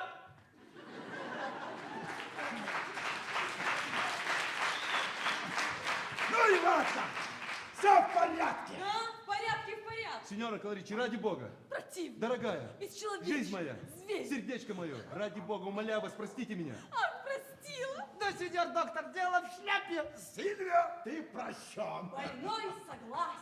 Давайте ему лекарство. С вашего разрешения, сеньоры, А, пожалуйте. Бригела! Это ведь вы наговорили мне не былиц! Уверили меня в том, что приехал сеньор Федерико! Сеньор, да кто же не спутал бы их? Они похожи друг на друга, как две половинки яблочка в мужском платье. Я бы голову дал на отсечение, что она — это он. Ну ладно, все уже в прошлом, все уже позади, сеньор доктор. Эй! Ну, Бригела, что новенького? Сеньора Беатричи здесь и желает вас приветствовать. Просит, милости просит. Смирантина! Дорогой мой сеньор, не сердитесь на меня. Я сделал это без всякого умысла, даю вам честное слово. Бедненькая сеньора Беатричи, я рада, что и у нее все благополучно. Вам ее жалко? Очень. А меня? Греховодник. Слышите, какие пошли нежности? Сына моего этому учить не приходится. А у моей бедняжки предобрейшее сердце. Сеньоры, я пришла извиниться.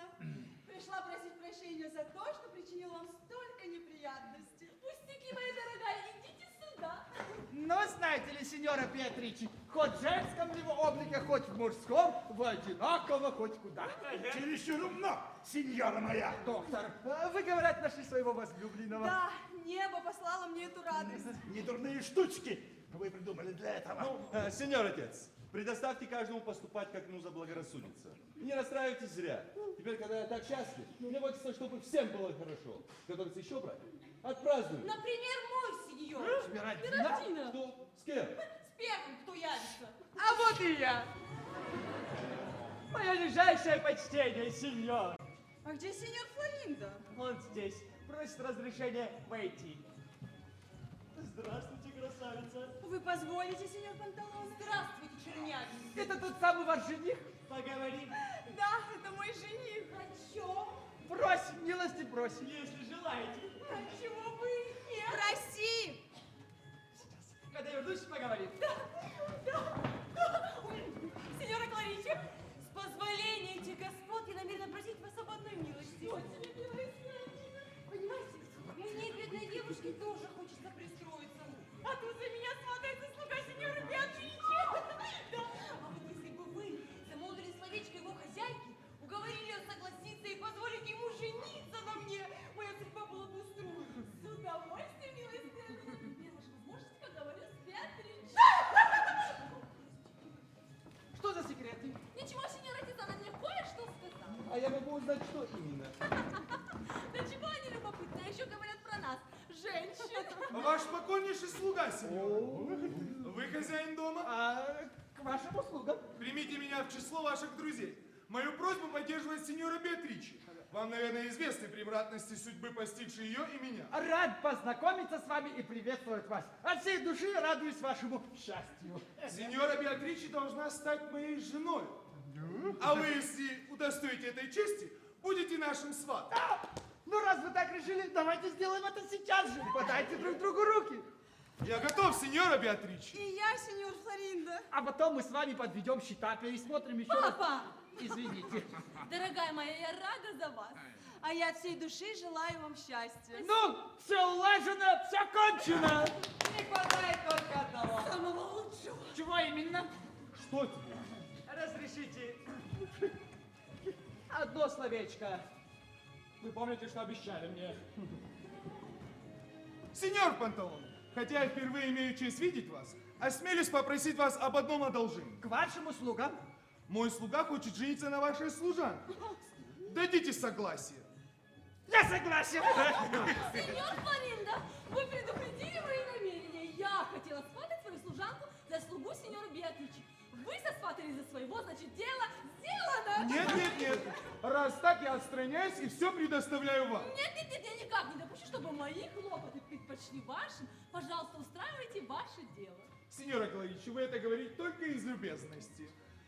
Считайте, что я вам ничего не говорил, не просил за своего слугу, да я вообще не хочу, чтобы он женился. Если ваш слуга не женится, так и тот пусть останется ни с чем, чтобы никому не было обидно. Сейчас я все улажу. Сеньор Флоринда, вы просили Смиродину для своего слуги? Ну да.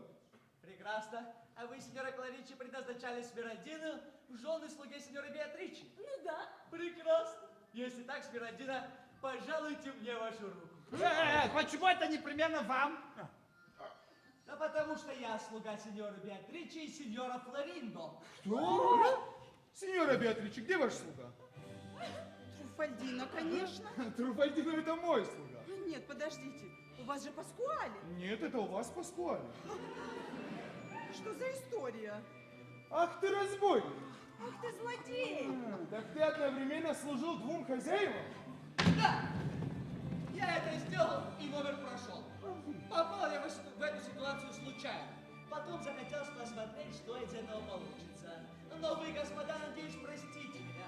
А если не простите меня из любезности, то придется вам простить меня волей-неволей. Потому что я помимо того еще и поэт. И могу симпровизировать сонет. Двум господам служить плохое дело. Но похвалю, что справился с ним. Из затруднений вышел невредим и побеждал их ловко и умело. То тут, то там я появлялся смело и помогал судьбе умом своим. И я долго жил весельчаком таким, когда в любовь мне сердце не задело. На многое способен род мужской, но пред любовью ум ничто бесспорно. Легко тут станет трусом и герой. И так виною Купидон задорный. Двум господам